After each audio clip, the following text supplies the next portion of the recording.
Welcome all from around the world to today's International Conference of the Schiller Institute. In the spirit of Schiller and Beethoven, all men become brethren. The Schiller Institute was founded in 1984 and is celebrating its 40th anniversary, including with this symposium. This goes on over 2 days and consists of 4 panels, and this is panel 1, titled The Strategic Crisis, New and Final World War, or a New Paradigm of the One Humanity.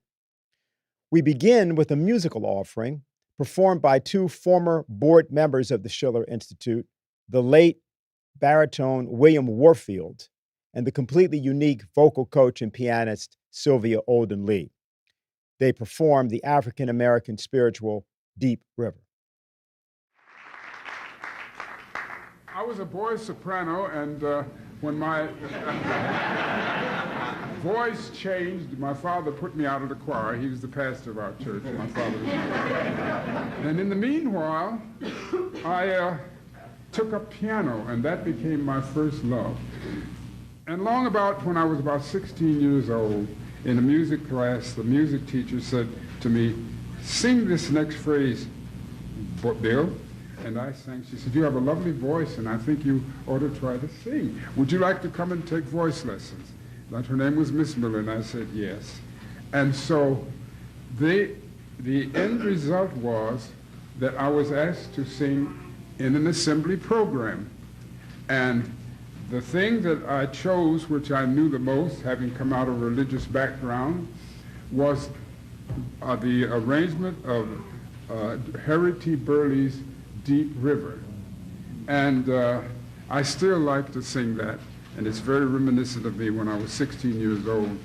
And it's been with me a long time, as I will be 80 next January.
If you've just joined us, welcome to today's International Conference of the Schiller Institute. In the spirit of Schiller and Beethoven, all men become brethren. You've just heard baritone William Warfield and accompanist Sylvia Olden Lee perform the Harry T. Burleigh setting of the African-American spiritual Deep River. That idea of crossing over into the promised land from the land of adversity is central to the theme of our conference today. And in a sense, of the 10 principles for a new strategic and development architecture that have inspired Schiller Institute conferences for the past 2 years. The Schiller Institute is celebrating its 40th anniversary this year and today as well. Now, this may seem a strange way and a strange time for a celebration in that it is arguably the most dangerous period in all of human history, including even the 1962 Cuban Missile Crisis. But dedicated, enthusiastic, joyful work for truth and justice, directly in the face of adversity, defies the seduction of despair. We believe, as Martin Luther King once observed, that only when it's darkest out can you most clearly see the stars. This day has a special significance for the United States. Our nation was entirely transformed on December 7th, 1941, 83 years ago, with a surprise attack that occurred at Pearl Harbor. And the change in the United States that day changed the world forever. The atomic bomb was created in the United States and used by the United States in 1945. Now, here is our question. Is the United States today, is NATO today, through its entirely unjustified expansion right up to the Russia border, now preparing to do to Russia what was done to the United States by Japan, but with thermonuclear weapons? We are calling our introduction to panel one, The Politics of Tragedy or the Statecraft of Hope. On the politics of tragedy, we here present, in the words of former United States Senator Bill Bradley, speaking in 2008, incontrovertible evidence that the Anglo-American financier and military class has known perfectly well the whole time that NATO expansion would lead to World War III.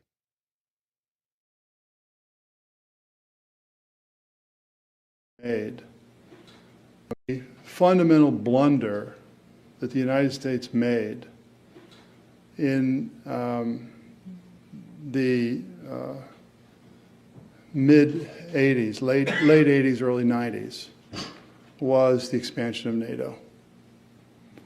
I mean, here we'd won the Cold War. We'd won the Cold War. And you then had people saying, well, now what are we going to do with NATO? Oh, well, I don't know. It's a bureaucracy. It works. What are we going to do with it?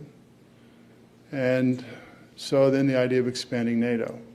And the problem with it is this. During the negotiation for the reunification of Germany, Gorbachev and Jim Baker says to Gorbachev, in the treaty it says, no NATO troops in what was then East Germany. In the discussions, and I had this conversation with Gorbachev last summer, he told me very directly, the conversation with Jim Baker, the question was, Baker saying, NATO, if you agree to reunification of Germany in NATO, NATO will not expand 1 inch further east, which is what I went to see Gorbachev to confirm, because I care so much about this. Is this true? Now, the interpretation on the American side, Scowcroft says, well, he misinterpreted. Baker, I haven't quite pinned down. But Gorbachev says very specifically, he said, if you expand 1 inch further, if you allow reunification, Germany and NATO, NATO will not expand 1 inch further east. And then Gorbachev told me, Kohl told him the same thing, which was new information, right? So the first Bush keeps his promise. You assume it's a promise. They talk about partnership for peace, and Russians kind of like that idea. And then Clinton comes in. What's the early thing he does in his first term? He expands NATO. Why expand NATO? And I read, and I've been rereading because I've been thinking of writing something about this, Strobe Talbot's article in Foreign Affairs about why expand NATO, and you read it and you say, huh, that's a reason?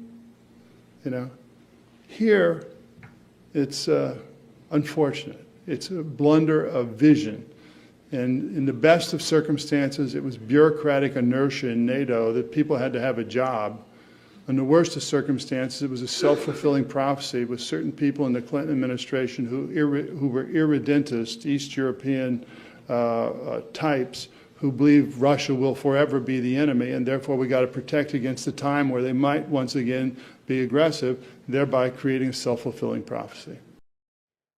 Now, this establishes, despite Bradley's omission of the British role in shaping both the Bush and Clinton foreign policies at the time, and Bush was not to be trusted, I might add, that the origins of the present world conflict that we're sitting in today are incontrovertible, and they are other than those that are being admitted or may be believed.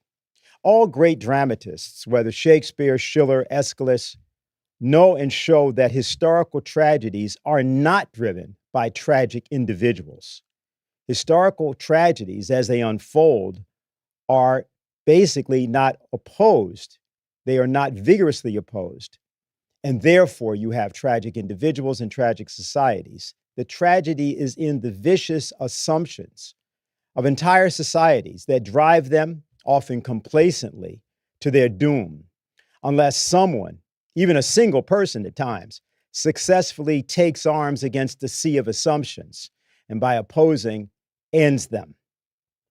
What is the fundamental, pervasive, obsessive flaw in the entire transatlantic world that is causing it to orchestrate its own self-destruction through war, precisely by means of the very NATO expansion that they believe will subjugate others?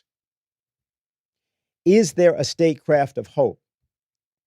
On December 7th, 2013, the late economist, statesman, and presidential candidate Lyndon LaRouche explained the hereditary cultural flaw that drives the present wars, the tragic view that money equals value, which has been dominant in the transatlantic world and other areas today.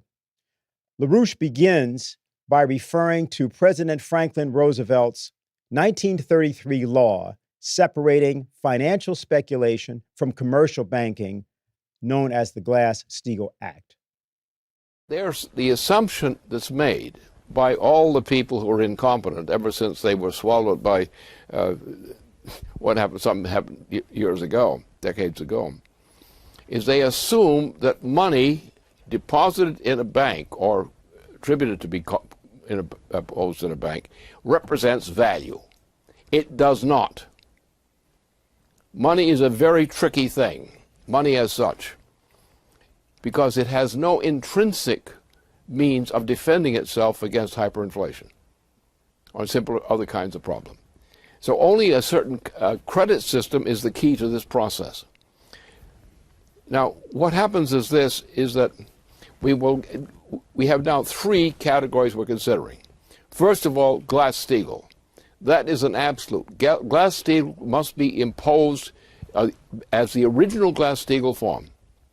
The Franklin Roosevelt Glass-Steagall is what must be done. The credit system, what do we mean by a credit system?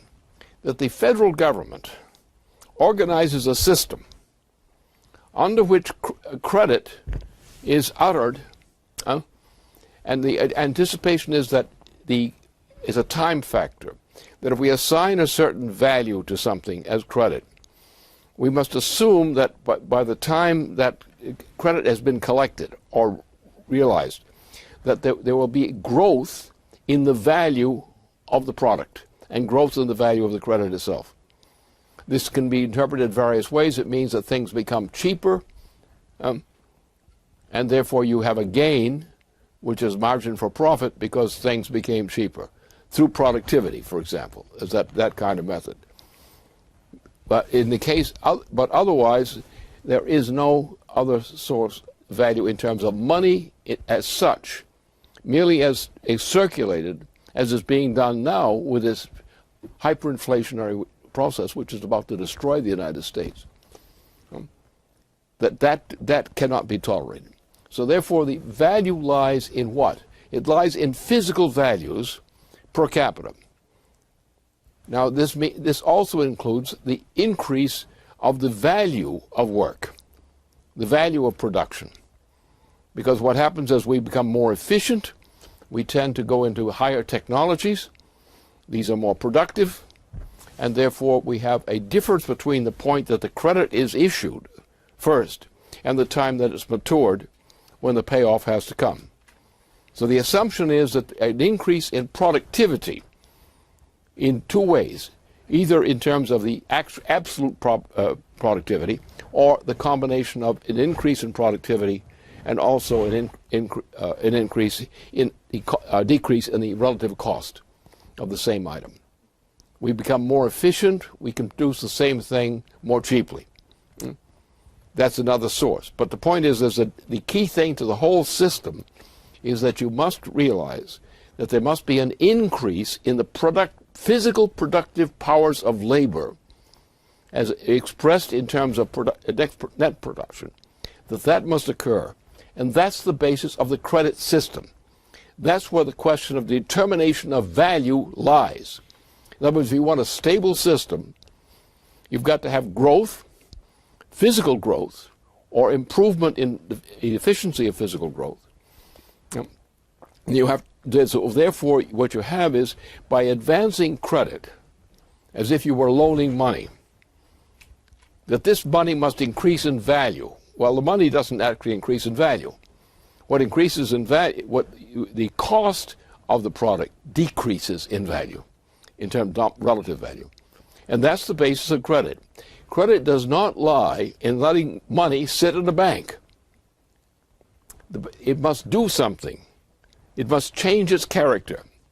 It must be more efficient, or it must be more enriching. It means technological progress. It means higher rates of energy flux density, which is an essential part of this. People are more skilled. They do a job which is a more skilled job. They produce more value with the same amount of nominal labor. That's the system. We must generate growth. We must increase the productive powers of labor. We must advance technology. Absolutely. We must increase the energy flux density of the system flowing through the entire system. So all the myths which Republicans and Democrats alike believe in with a kind of religious, or should we say satanic passion, is wrong. The generation of credit as real credit occurs only by the increase of the productive powers of labor as measured in physical terms. This means the physical terms in the sense that people who are doing the same thing do it more efficiently, or do it at higher technology, with greater, for example, the increase of energy flux density in terms of higher density of power per capita. All these factors are factors which can lead to the creation of credit potential, on which real credit is based. So the basic reform, first of all, is that the generation of credit is associated with the credit system, not with the simple Glass-Steagall system as such. Therefore, the Glass-Steagall system's function is to give us a fixed reference point for which to make the comparisons on which growth is determined. And that is something which is not understood except for a rare few individuals in both sides of the Atlantic. And that's what the problem is. This physical economic proposal of Lyndon LaRouche would allow the United States today, as well as Europe today, to establish a credit system with which to cooperate with the nations of the global majority and to pull back from imperial colonial wars. But the principles that underlie such a statecraft of hope have to be brought to the forefront. They have to be studied and publicly discussed by the masses of people, even as the world stands on the brink of thermonuclear self-destruction. The person that has been in the forefront of resurrecting that nearly lost practice, at least in the transatlantic sector of statecraft, was the founder and founded and has led the Schiller Institute for the past 4 decades. And it's always my honor to introduce our keynote speaker for panel 1, Schiller Institute founder and leader, Helga Zepp-LaRouche. Good morning, Helga. Good morning, dear excellencies, ladies and gentlemen, friends of the Schiller Institute. We are coming here together at this International Internet Conference in order to send out an urgent call to the world, not only that we may be weeks, days, or hours away from the potentially greatest catastrophe in human history, namely its potential annihilation in a thermonuclear war, but to also make emphatically the point that there is a solution, a way out of this danger, if people of goodwill unite all over the world to enforce its implementation.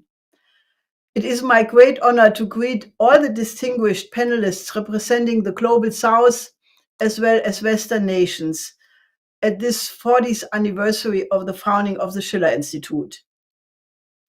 But the next several weeks, until the 20th of January, are the most dangerous ones ever, by far more dangerous than the Cuban Missile Crisis, because the nuclear arsenals of NATO and Russia, and maybe other nations, are launch on warning, which means a warning time depending on the system between 5 and 30 minutes, with a breathtaking escalation step by step to the potential Armageddon, and contrary to the Cuban Missile Crisis, no line of communication between the two sides.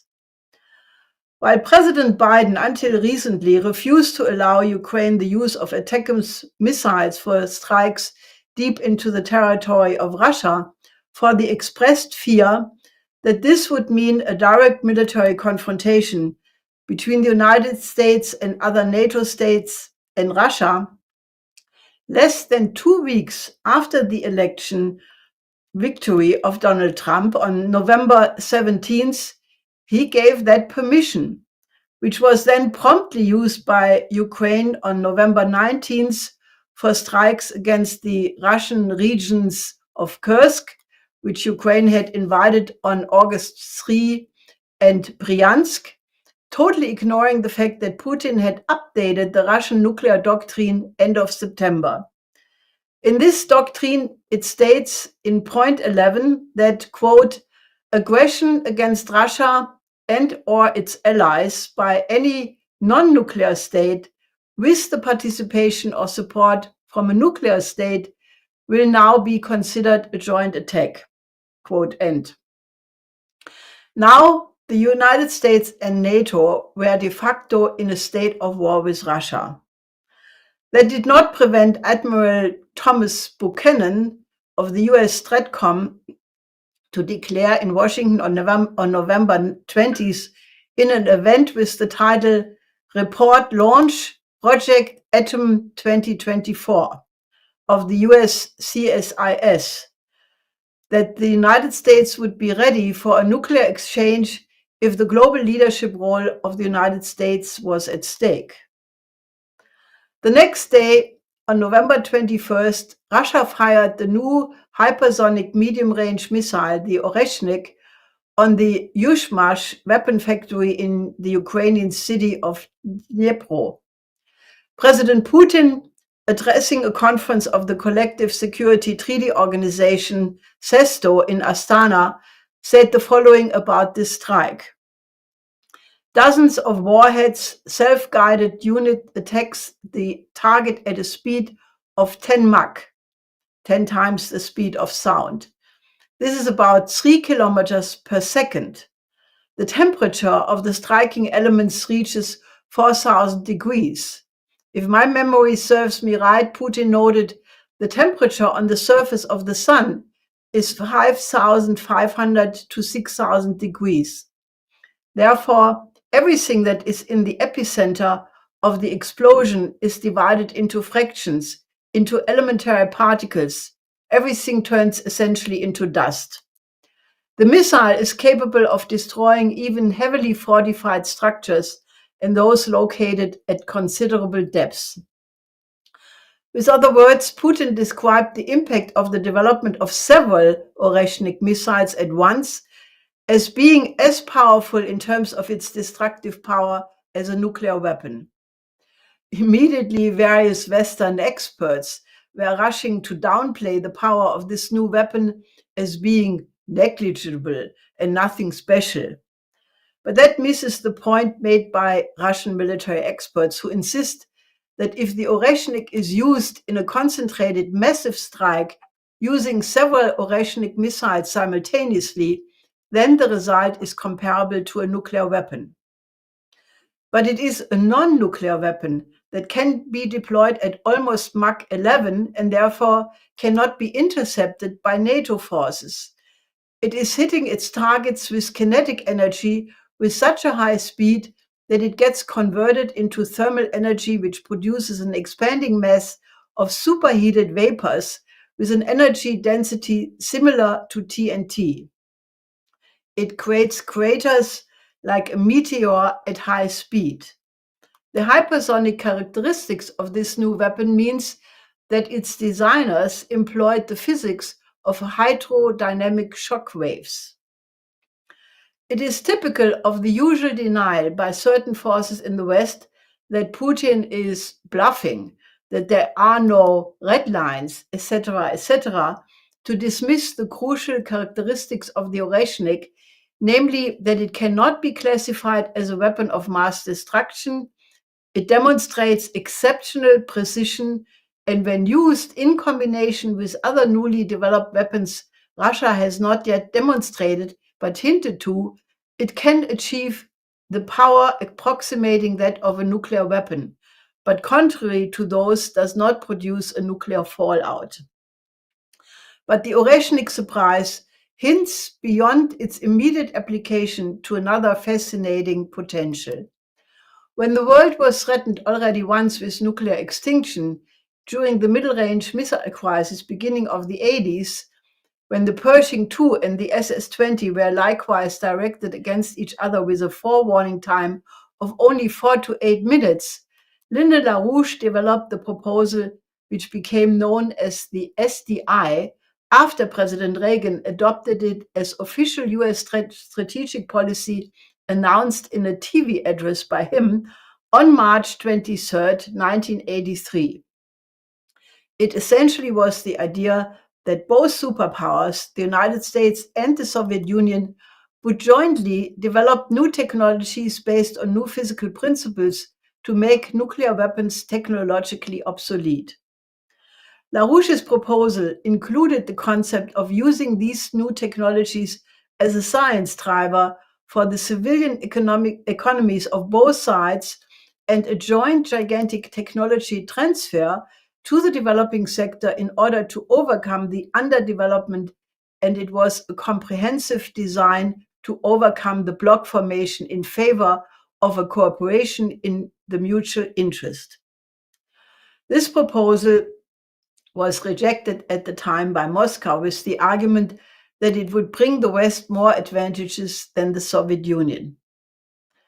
But the idea to make nuclear weapons technologically obsolete obviously was an element in the approach when Putin announced a variety of new weapon systems in his annual state address on March 1st, 2018, where he presented videos and animations of nuclear-fueled cruise missiles, hypersonic cruise missiles, and a new ICBM system, the RS-28 Sarmat missile, which is called Satan in the West because of its enormous destructive power.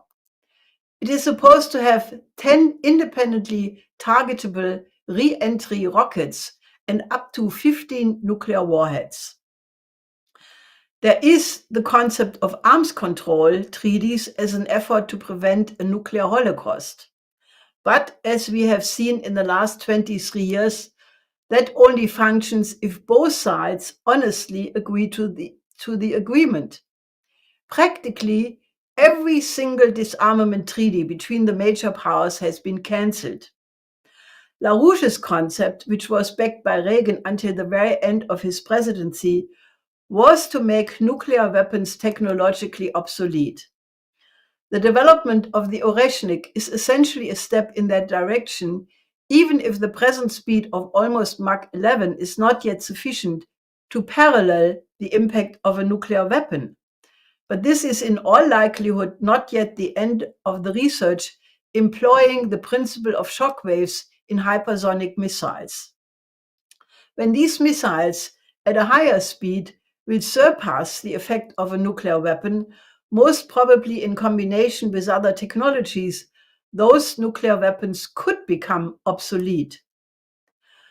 When the warring parties of Europe in the 17th century realized that after 150 years of religious war, and 1/3 of the people, villages, animals, etc. had been destroyed, they realized that nobody would be alive to enjoy the victory if they kept fighting.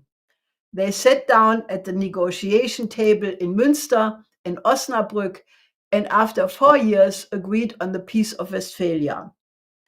In light of the imminent risk of a nuclear global war, which would end all life on the planet, is it not urgent to agree to a new global security and development architecture which builds on the recognition of Westphalia that any peace order has to take into account the interest of the other, of all others?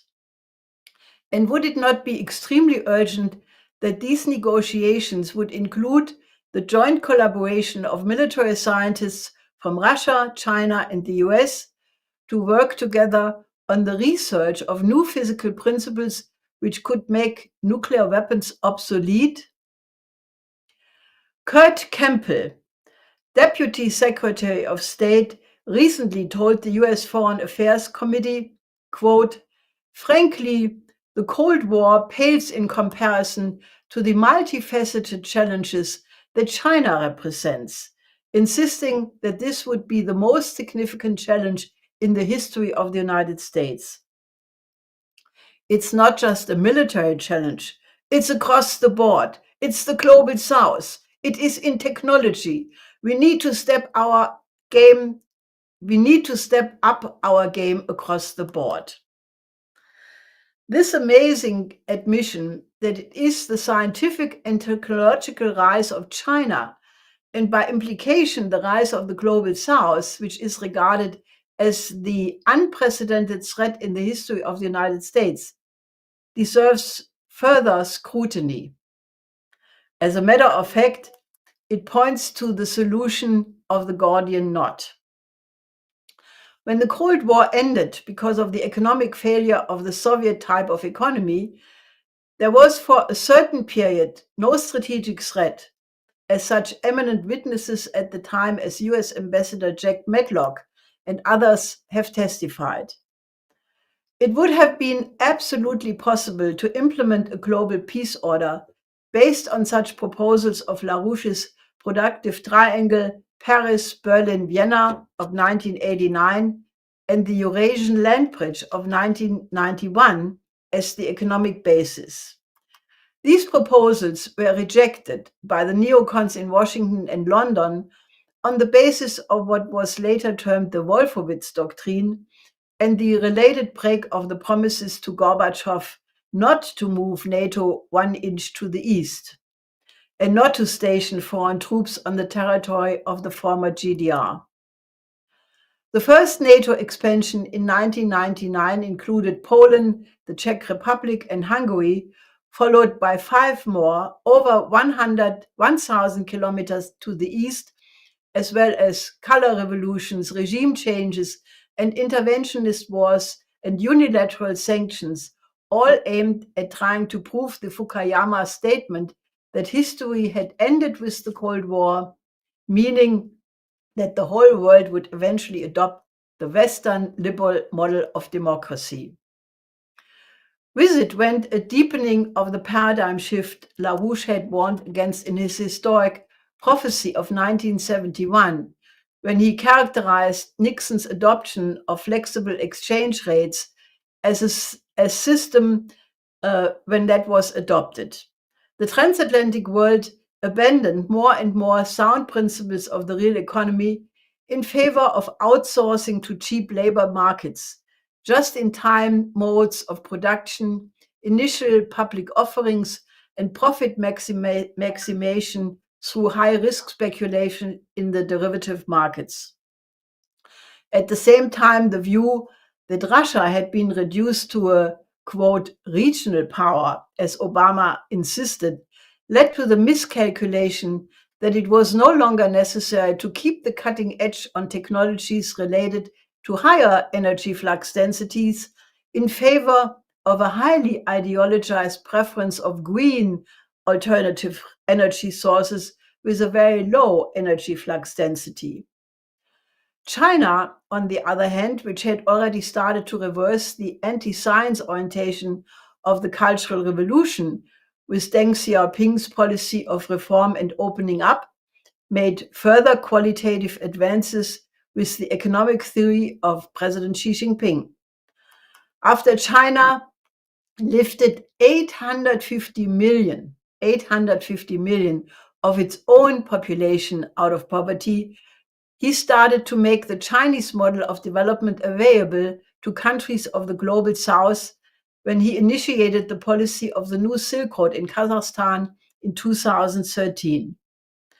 What unfolded in the 11 years since is the greatest infrastructure development project in history, where there are now 150 countries participating in what they regard as a win-win opportunity for themselves to overcome their poverty and underdevelopment.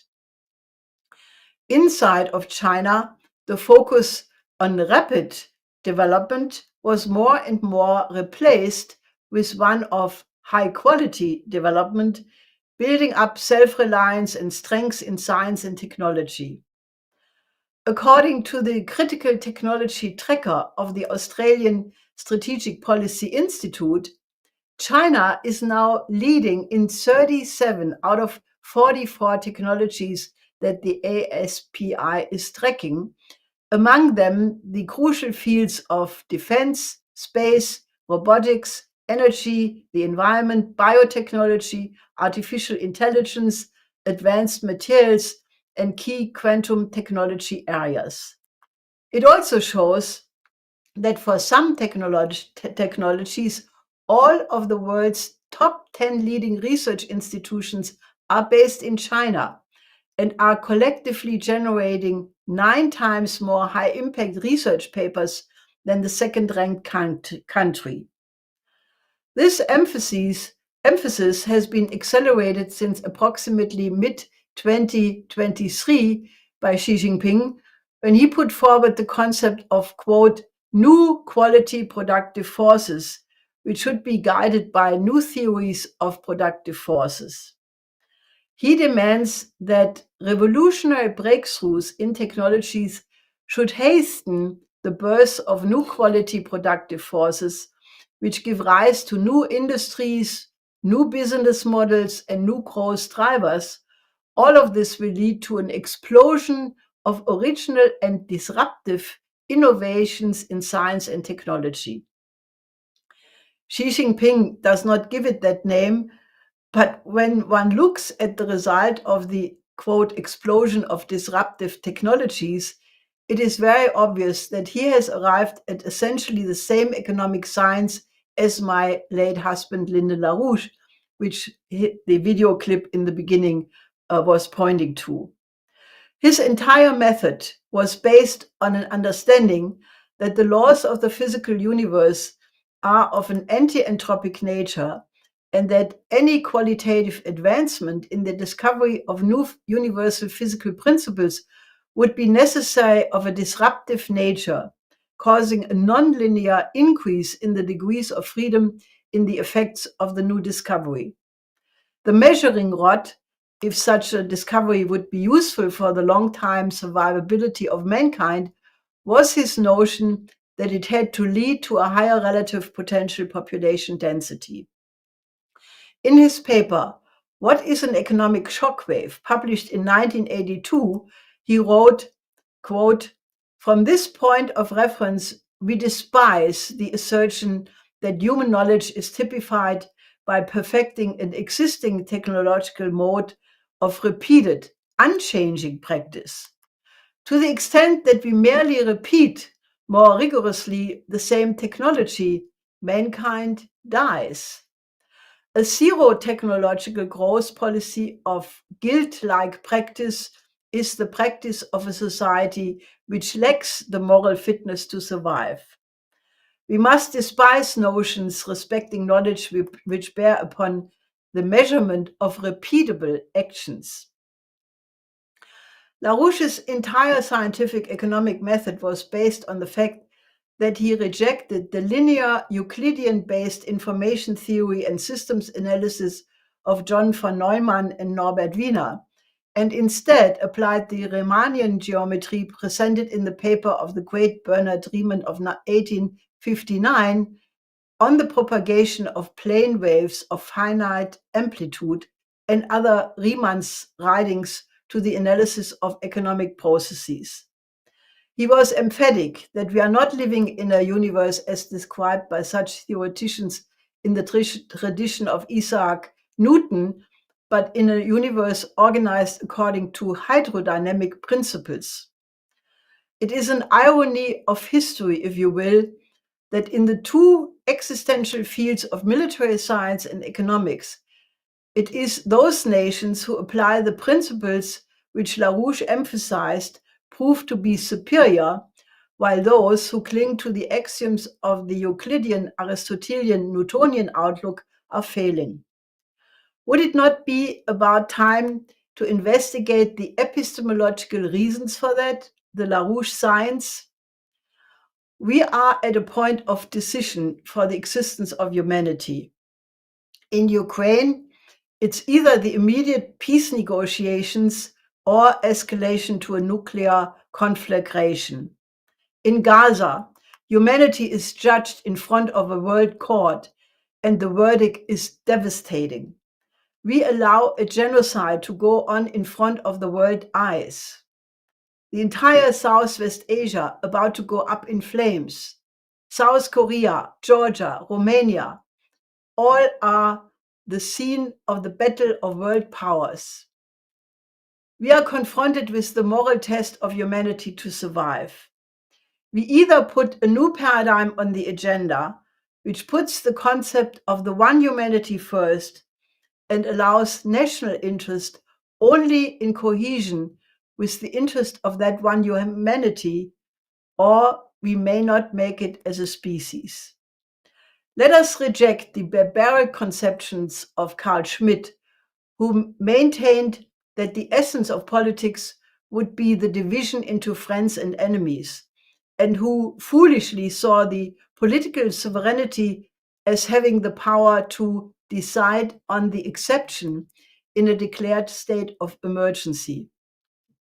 Let us reject the idea that relations among nations are a zero-sum game where one will be on top and the other one loses. We are human and not wild animals. The way out of this existential crisis is actually very simple. We must convince the nations of the collective West to abandon their Eurocentric arrogance and cooperate instead with the nations of the global South, who are the global majority of 85% of the human population, in building a just new world economic order based on the 5 principles of peaceful coexistence and the UN Charter. In order to do that, we have to abandon finally all oligarchical axioms in our thinking and replace them with the philosophy of the coincidentia oppositorum, the coincidence of opposites of Nicolaus of Cusa, which enables us to think of humanity as the higher one, which is of a higher power than the many. We must make the spirit of Beethoven's 9th Symphony our guiding star, where he set to music the Ode to Joy of Friedrich Schiller. All men will become brethren, because that is what it means to be human. Thank you, Helga. And if you've just joined us, welcome to the International Conference of the Schiller Institute. In the spirit of Schiller and Beethoven, all men become brethren. You are participating in panel 1, titled The Strategic Crisis, New and Final World War, or A New Paradigm of the One Humanity. We've just heard the keynote speech by Schiller Institute founder Helga Zepp-LaRouche. She is also the author of the 10 Principles for a New Strategic and Development Architecture, a guideline document offered as a catalyst for the kind of international discussion we are conducting here.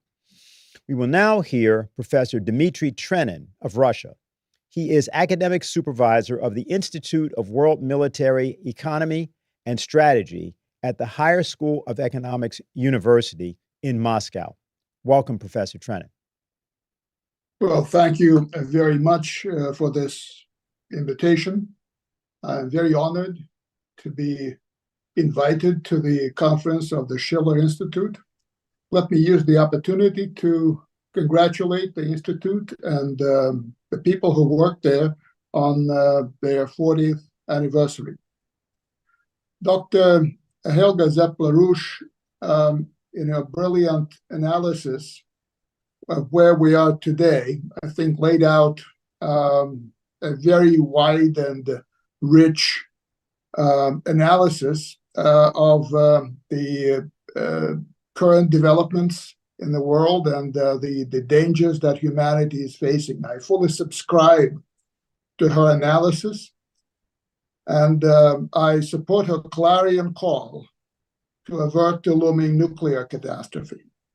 In my own remarks, I will try to provide a few elements of the more general context to the world crisis that Donc, je vais présenter le contexte du danger, justement, de conflit mondial. as it's seen from where I sit in Moscow.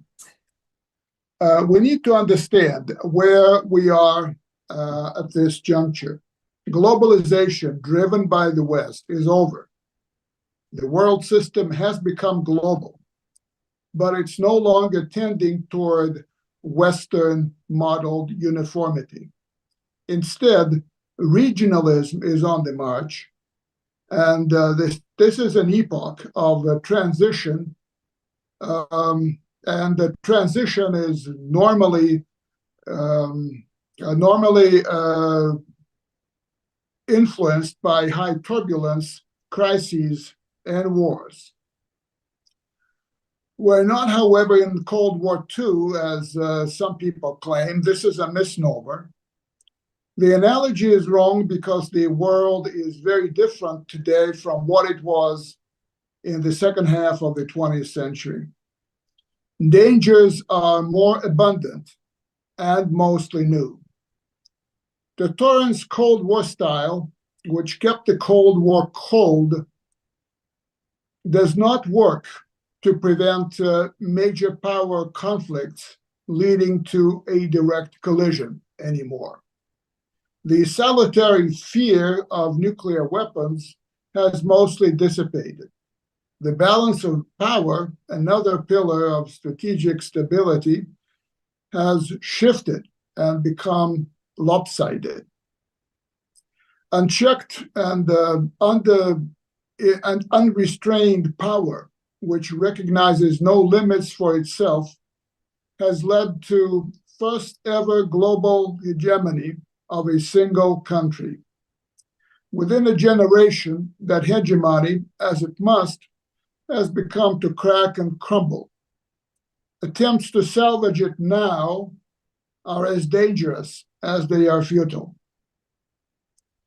We're witnessing this now in Ukraine, the desperate effort of the current US administration to inflict a strategic defeat on a peer nuclear superpower is the case in point. Unable to reach the goal, the Biden White House has been raising the stakes ever higher in that conflict, lest the US hegemony is exposed as less than complete and far from invincible. Ukraine is neither an isolated case nor is it unique, as has been mentioned by Dr. Zepp-LaRouche. A US-China confrontation, ostensibly over Taiwan and or the South China Sea, looms ever higher. In the Middle East, there are well-grounded concerns that the Biden administration might use the current moment as a window of opportunity to try to destroy Iran's nuclear infrastructure. Thus, there are at least three major hotbeds of conflict which can lead to a world war. all involving nuclear powers. I have few illusions about the possibility of reversing this trend completely and in short order. Changes of world order are inherently messy and usually bloody. However, there are ways of mitigating the impact of the current world crisis on humanity. The most important thing would be the realization in the United States of the dangers of imperial overstretch and the replacement of the hegemonic security of the United States-led global system by the national security of the United States as a first order of priority.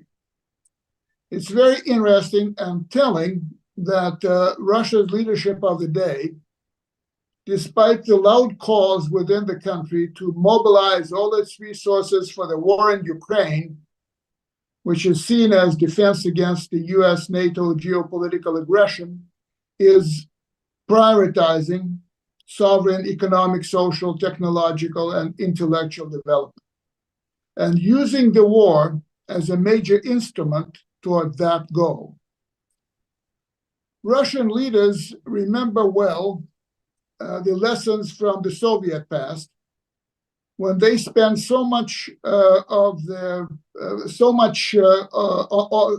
when they spent so much on their far-flung empire and its military, ideological, and security apparatuses, that they left mounting domestic issues neglected and vast but finite resources of the country misdirected. A lesson worth looking at by others today. Let me conclude and again, thank the Institute for inviting me over. Thank you. Thank you very much, Professor Trenin. And if you've just joined us, we welcome you again to the International Conference of the Schiller Institute. In the spirit of Schiller and Beethoven, all men become brethren. And you're participating in panel 1, titled The Strategic Crisis, New and Final War, or a New Paradigm of the One Humanity. We've just heard Professor Dmitri Trenin, academic supervisor of the Institute of World Military Economy and Strategy at the Higher School of Economics University in Moscow. We're now going to hear His Excellency Donald Ramotar of Guyana, former president, and he is with us here. We welcome you. Thank you very much. Thank you so much for inviting me, and let me say how happy I am to participate in such a distinguished panel to discuss matters that are extremely important. My dear comrades and friends, our meeting is taking place at a very complex period in the world's affairs. It is without doubt one of the most dangerous times for all mankind, as has been said already by other speakers. As we speak, wars are killing thousands in many parts of the globe. Only a few days ago, we see the reigniting of wars in Syria, which seems to be a very, very serious crisis at this point in time. It is most heartrending to witness the open massacre of the Palestinian people in Gaza and on the West Bank. Genocide is indiscriminately being carried out, killing Palestinians by the tens of thousands. It is being done with impunity. The main targets are children and women of childbearing age. Some 70% of those killed are in this category. Starvation has become a weapon of war, and civilian institutions such as schools, hospitals, homes, and all other social infrastructure are systematically being destroyed. Today, I feel particularly privileged to be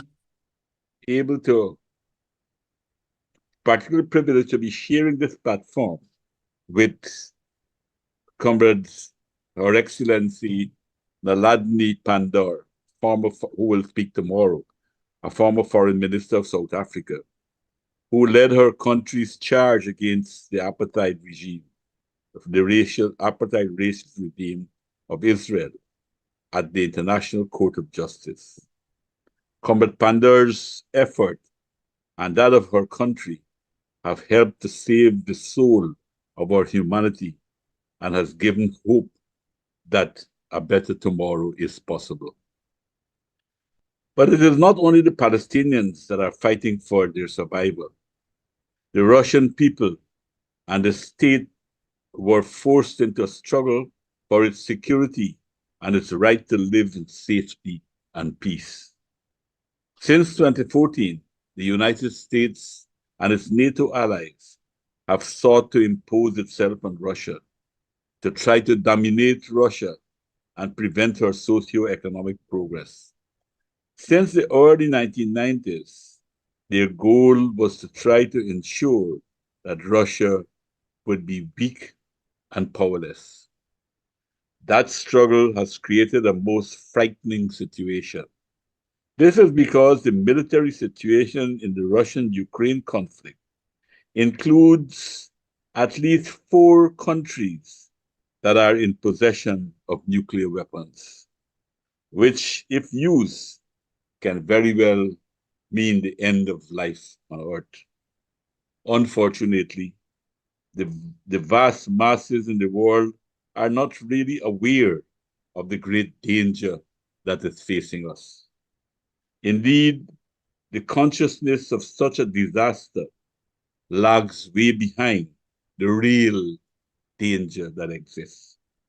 This is because the imperialist powers have learned lessons from previous wars that they were engaged in, particularly from the war in Vietnam. Today, they have managed to control the media and therefore the dissemination of information. News of their are hidden from the world's peoples or twisted and distorted to create a false consciousness. Images of bad guys and good guys are manufactured in corporate newsrooms. Therefore, everywhere people are infected with the views of the bankers and the manufacturers of weapons of mass destruction. These people are making humongous profits from wars. This control of the media is vital to the imperial domination of our world. How and why are we at this stage, one may ask? I want to attempt an answer. I believe that we are living in a period of transition from a unipolar to a multipolar world. The period when the United States was the only military, economic, and political superpower has come to an end. Other countries, particularly countries of the South, are beginning to stir and to straighten their backs. Moreover, Russia, which was a part of the powerful Soviet Union of Soviet Socialist Republics, and which found itself in grave problems in the late 1980s and 1990s, have managed to overcome much of those problems. Even though its socio-economic system has changed, it inherited some of the best principles of the USSR. I am speaking here of international solidarity and friendship with the oppressed peoples of the global South. This is one of the reasons that the US is trying to prevent its growth and why so much is focused in that area of our world to try to create maximum problems for Russia. This is one of the reasons for the expansion of NATO towards our border, disregarding their promises that they make, disregarding the fact that they can become unreliable, be seen as unreliable partners. The other reason has to do with the exploitative nature of the imperialist powers. They are making tremendous high profits from the wars, as stated earlier. The stock prices of the weapon manufacturers is at an all-time high. This is no secret. They have been supplying so much weapons to the racist Israeli regime and the puppet government in Ukraine that the military-industrial complex is finding it hard to keep up with supplies. This translates into fabulous super profits for the merchants of death. The other lesson is to get their hands on the resources in the South and in Eastern Europe. Lindsey Graham, the US ultra-right senator, has expressed himself clearly on this matter. In the case of Ukraine, he mentioned the mineral resources in that country, which include rare earth minerals, so important to the electronic industry and, of course, to the military, are in great amounts, can be found in great amounts in the Ukraine. The other lure in Ukraine is the rich agricultural soil, which makes Ukraine an important country in food security and for the food industry. This, as you know, is a very strategic industry. Already, we are hearing that multinational corporations like BlackRock has bought up large tracts of land in Ukraine, and Ukraine's leaders, or so-called leaders, are selling their country out in large amounts. The United States and other imperialist states want to continue to extract value, natural resources, and exploit cheap labor to maximize their profits. For them, it is important to keep the global South underdeveloped in a neo-colonial type of relations. That imperial mindset explains much of the attitude of the United States towards the People's Republic of China. Hostilities to China became particularly heavy after 2008, when the People's Republic of China played an important role in helping the international economy to emerge from one of the worst crises in recent times. China's prestige throughout the world has been steadily growing. It is at this point when it appears that the United States took the decision to retard China's development. Within the global South, China's relations have made it highly respected, trusted, and more of a preferred partner with which to do business. This was because China's policy towards the global South is based on mutual respect, solidarity, and friendship. It is opposite to note that as China became prosperous, it began to help the poorest countries in the South, those countries that were termed bankrupt and considered high risk from an economic perspective. Many of those countries have had the humiliating experience of having to accept IMF and World Bank conditionalities, which reduced and consolidated their status as sources of raw materials and cheap labor for the North. Here it is important to note that the global South is still a net exporter of capital to the global West, to the collective West, or the global North. The policies of the World Bank and the IMF is to keep them permanently in poverty and easy to exploit. The estimates of the net transfer of capital from the developing countries to the West varies, but it is pegged at a minimum of $10 trillion per decade since the 1960s. And this goes contrary to what we're hearing about the countries getting help from the West and debt write-off and all of that, while the exploitation continues to be so cruel. China's cooperation with the global South is the very opposite of their relationship of the collective West.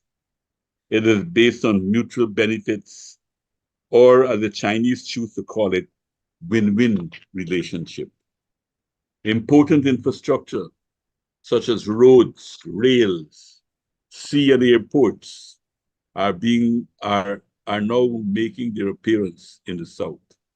The absence of such vital infrastructure was one of the reasons for the perpetual poverty in the former colonies.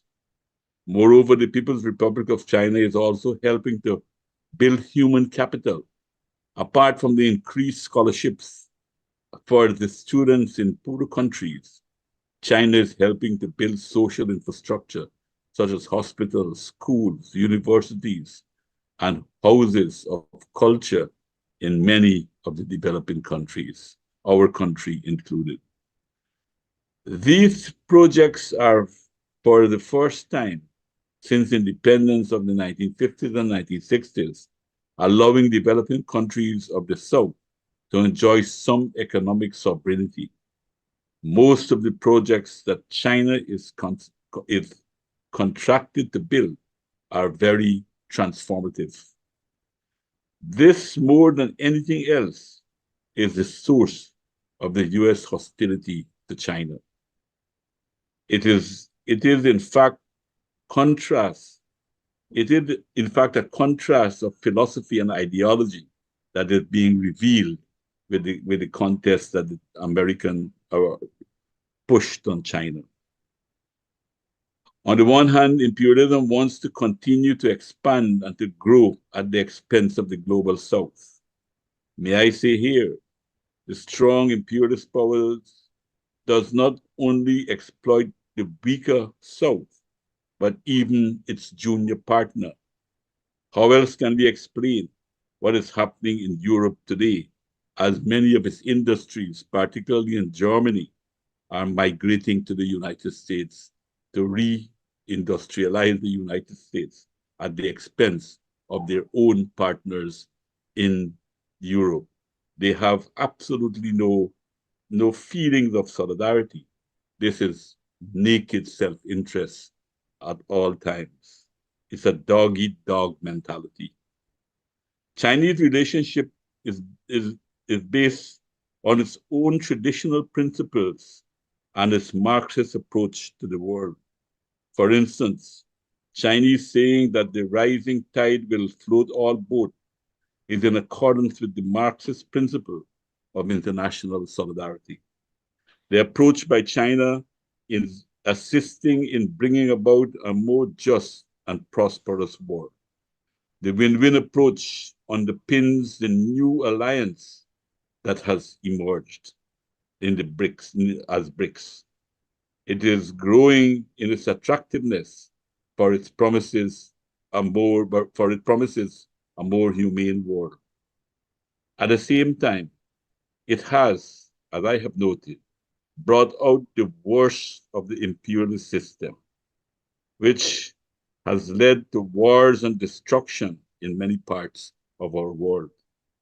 The grave worry today is that even though imperialism has become obsolete as a system, which can be seen by its efforts to hide scientific discoveries, for example, the so-called chip struggle or the tussle that is going on, it is still, even though it is lost, it's obsolete, it is still very strong and ruthless, as is on display in Gaza and in the Ukraine. I therefore would like to suggest that we at the progressive forces in the world must first of all consider how we can stop wars. I believe the first step is to try to build a strong movement to abolish nuclear weapons. Those weapons threaten the whole of mankind. Much of those weapons are in the hands of an imperial leadership that has lost a lot of quality over the years and have basically become the handmaiden of the most hostile forces in the world. At the same time, we must redouble our efforts to ensure the economic well-being of all peoples. It is in this regard we should campaign to call on the West to join forces with the BRICS in cooperation to put an end to poverty and inequality in all parts of the world. If the West joined in some of the initiatives, such as the Belt and Road, we would be able to see an end to poverty in our lifetime. We need more cooperation and less confrontations. In conclusion, friends, let me say that even though we live in the shadows of horrific wars, we can still find hope that a new day is possible. The tremendous progress in all aspects of life, as is being displayed by China and other BRICS countries, give us inspiration to continue our struggle. We must believe that the warmongers can be stopped. Maybe what we are witnessing is not just the death and destruction, but possibly the birth pangs of a new system of international relations based on the principles of solidarity and friendship. I thank you for your attention. Thank you, President Ramotar. And if you've just joined us, welcome to today's International Conference of the Schiller Institute. In the spirit of Schiller and Beethoven, all men become brethren. We've just heard President Donald Ramotar, former president of Guyana. President Ramotar briefly mentioned that Professor Naledi Pandor of South Africa, its former Minister of International Relations and Cooperation, will be speaking at our conference tomorrow. She was unable, because of other scheduling complications, to join us today, but she'll be speaking on our panel on Sunday morning. We have a short excerpt from a speech that she delivered during the June 10th standalone meeting of the BRICS foreign ministers. This was in Russia, in Nizhny Novgorod. Our meeting is historic, Chairperson, for several reasons. We mark the expansion of BRICS to include further members of the Global South, and so increase our voice and influence as we continue to strive to shape a more fair, just, and representative multipolar world order. We also face, as the globe, very complex political challenges that require ingenuity, innovation, and increased global cooperation. And I believe as BRICS, we can be a force for good and progressive change. South Africa stands ready to work with our new members as they join all BRICS cooperation tracks and structures. We believe BRICS has increasingly become an important global forum. It's vital that we maintain the momentum across all pillars of cooperation in the BRICS spirit of solidarity, openness, mutual respect, and understanding in full consultation and consensus. Our collaboration can enhance effective action in all three pillars of BRICS, namely financial and economic cooperation, political and security cooperation, and cultural and people-to-people cooperation. Together, we can realize the full potential of our BRICS economic partnership for mutually beneficial and inclusive economic growth and sustainable development. We therefore welcome the establishment of a task force to prepare a BRICS report on improving the international monetary and financial system, and central bank discussions on the feasibility of establishing a BRICS international settlement and depository platform. My country supports efforts to improve the stability of the international monetary and financial system, particularly through enhancing the interconnectivity of supply chains and payment systems to promote trade and investment among BRICS members and the broader Global South. So again, that was Professor Naledi Pandor, who will be with us tomorrow on panel 3 in the morning. So for those who wish to see her, that's where she will be seen. Next, we have His Excellency Jan Carnogursky, the former Prime Minister of the Slovak Republic. When the First Cold War ended in 1990, the East and the West, Lorsque la or Première Guerre more mondiale a pris precisely fin en Russia and the United 1990, States, l'Est et entered l'Ouest, a ou plus new era précisément, with opposing ideas. The prevailing view among the Russian intelligentsia was that only communism separated Russia and the West. And when communism fell in Russia, both sub-civilizations would fall into each other's arms and live in friendship and cooperation. In the West, especially in the United States, a different view prevailed.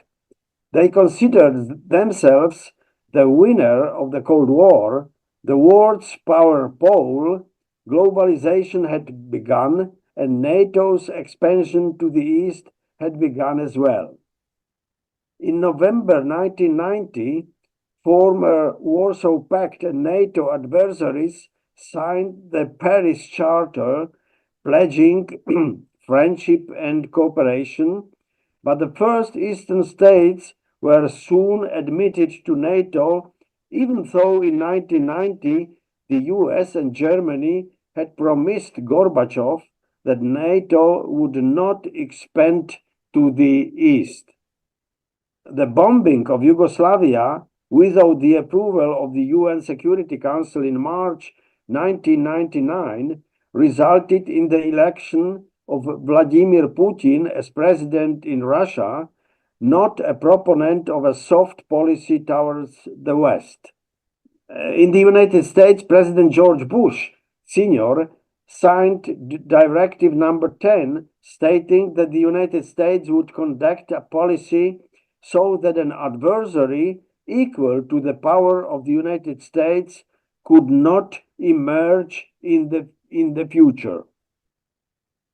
The last friendly signal from Russia was Vladimir Putin's agreement in October 2001 that the United States could transport troops and weapons to Afghanistan through Russian territory for the war that was just beginning to follow the fugitive Osama bin Laden.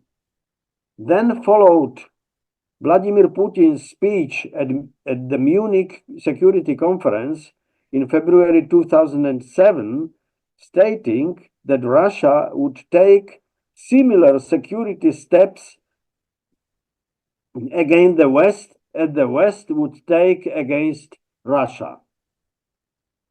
The West created the political and military conditions for the secession of Kosovo from Serbia.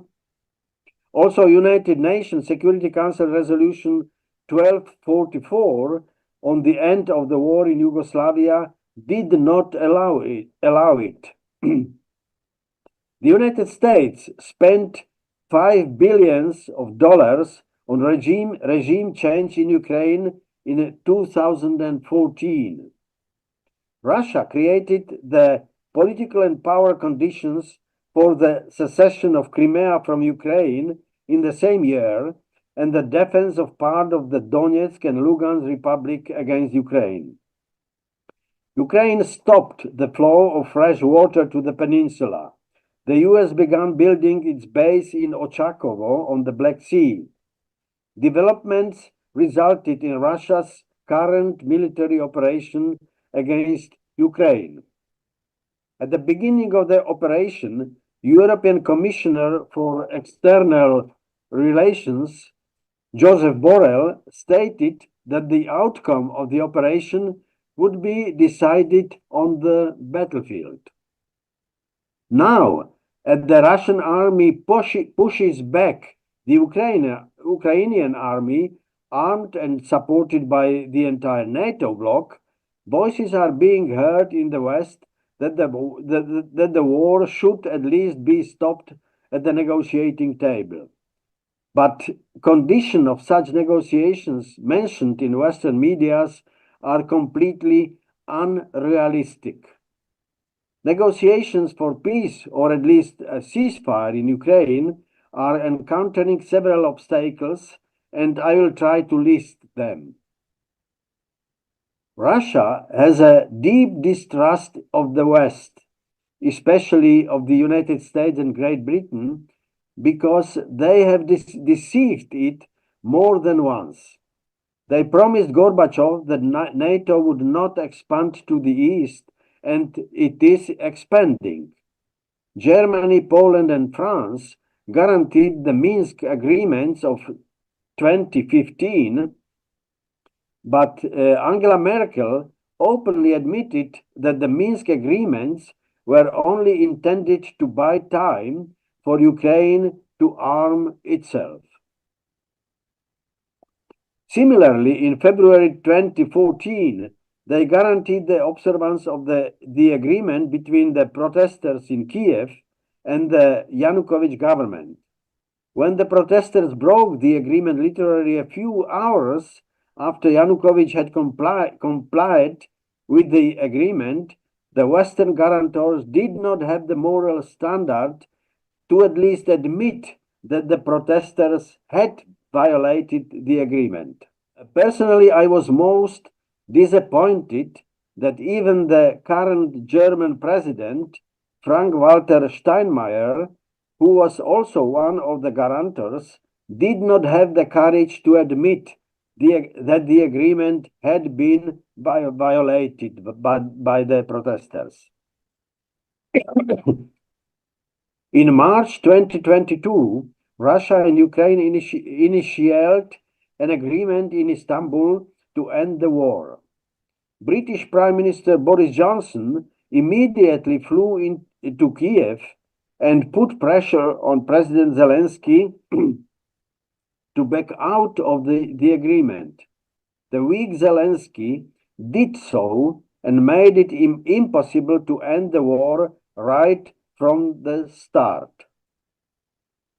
Recently, Boris Johnson publicly admitted in London that the war in Ukraine is a proxy war of the West against Russia.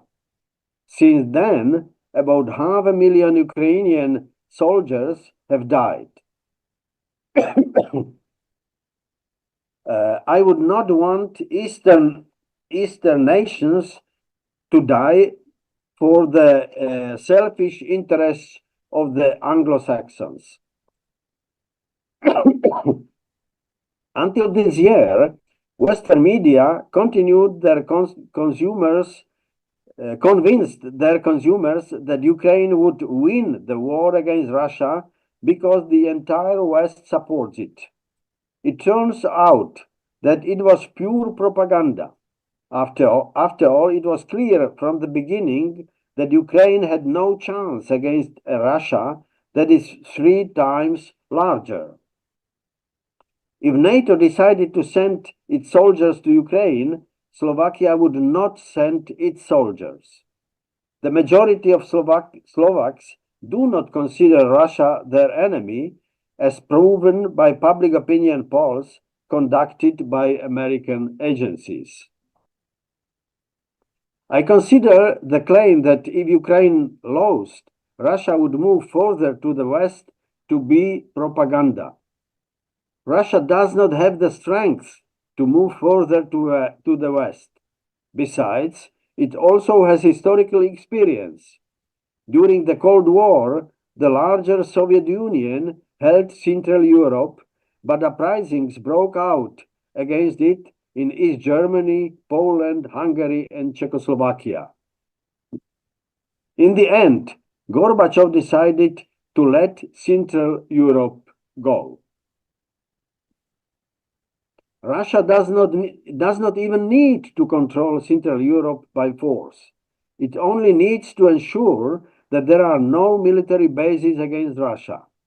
The Central European states would not want to be a battlefield between the West and Russia either. The United States seems to have deliberately escalated the situation around Russia at the end of Joe Biden's administration. But Biden is no longer mentally prepared to be able to decide on his own, even based on the analysis of his associates, such serious issues that are at stake and that could start a major world war. current US policy seems to confirm that the United States is not ruled by an elected president, but by a kind of deep state. The United States supported the overthrow of the duly elected president in Ukraine in 2014. Now it supports President Salom Zurabishvili in Georgia, who does not want to step down to a duly elected president. Too much evidence indicates that the United States was involved in the destruction of the Nord Stream gas pipeline in the Baltic Sea. The United States, supported by Great Britain and the entire NATO, is currently the greatest destroyer of democratic order in the world. The Russian media has long been of the opinion that the Western elites have fallen intellectually and morally. It is difficult to enter into serious negotiations with such elites, and especially to rely on them to fulfill the agreements made. How can one have respect for Western politicians who are intellectually unable to correctly assess the strategic situation on the Ukraine battlefield, who do not have the political courage to publish the results of the investigation into the explosion on the Nord Stream gas pipeline, who adopt laws restricting freedom of speech in European Union countries, who do not dare to defy the orders of the deep state. In comparison, it comes to mind that Henry Kissinger, as Secretary of State under President Richard Nixon, secured a preferential parking space for the Soviet envoy at the State Department because parking spaces were already a problem at that time. When listening to news about the war in Ukraine, the inhabitants of Central Europe wonder why the West, especially the United States, is willing to invest so much in the war on the Ukrainian side. In 1938, France and Great Britain were not willing to side with Czechoslovakia at all against Hitler and forced Czechoslovakia to accept Hitler's terms, despite the fact that we had allied treaties with France and Great Britain. The same in September 1939 against Poland. They were only willing to start a ridiculous war against Germany. One explanation was given by US Senator Lindsey Graham. He calculated how much Ukrainian natural wealth the West could gain, winning Ukraine. The second explanation is geopolitical. The West must first defeat Russia in order to attack China. But both Russia and China do know this. One more side note. All military and financial aid from the West to Ukraine is provided in the form of a loan. Ukraine would not be able to repay the loan for 100 years. But if Ukraine lost the war and then continued as a successor to the current Ukraine, but in another legal form, all the loans to the current Ukraine would be just a piece of paper. All the problems mentioned would be simplified if the West lost the war in Ukraine. Thank you very much. That was His Excellency Jan Carnogursky of Slovakia, the former Prime Minister of the Slovak Republic. We're next going to hear from Ambassador Chas Freeman. He's a consummate American diplomat. He served as ambassador to Saudi Arabia from 1989 to 92, where he had to deal with the Gulf War. He served in the United States Foreign Service, State and Defense, many different capacities over many years, and we're happy to have him with us. Ladies and gentlemen, I stand before you as an American. I'm acutely aware that my country's recent behavior has cost it its moral authority and turned much of the world against it. Some American travelers now avoid ignominy by impersonating Canadians. In the American homeland, the majority seek comfort and safety in denial or cautious silence. We inhabit a world in which who says what seems to matter more than what is said.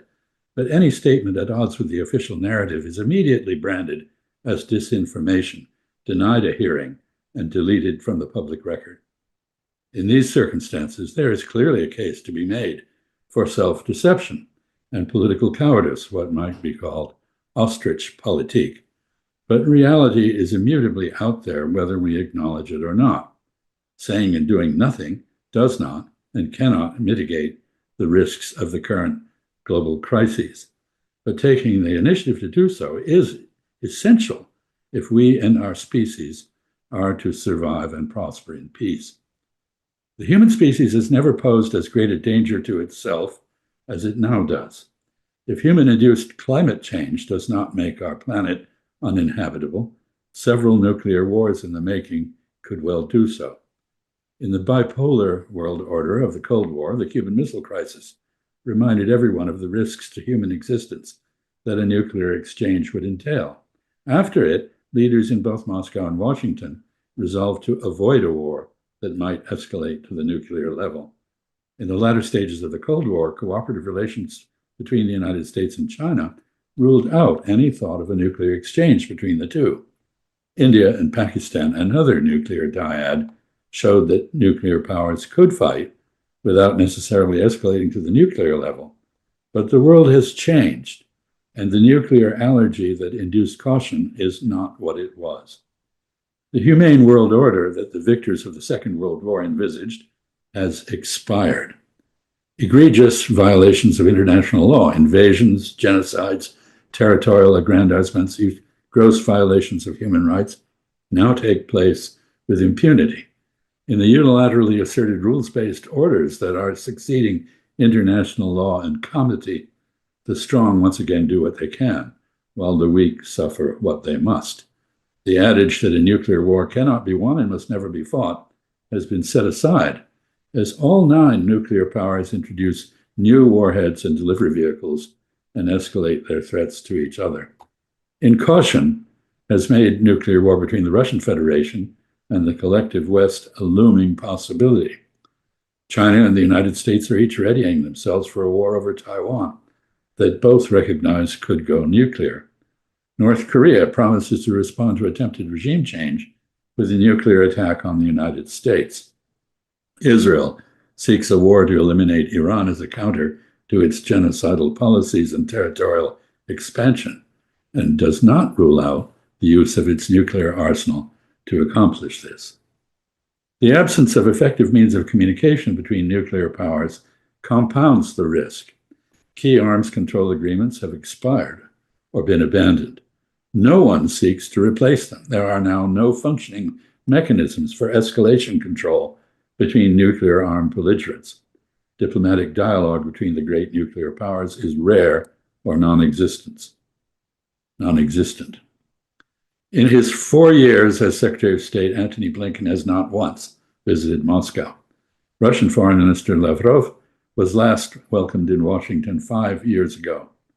Rather than listening to each other, Washington and Beijing fruitlessly exchange combative talking points.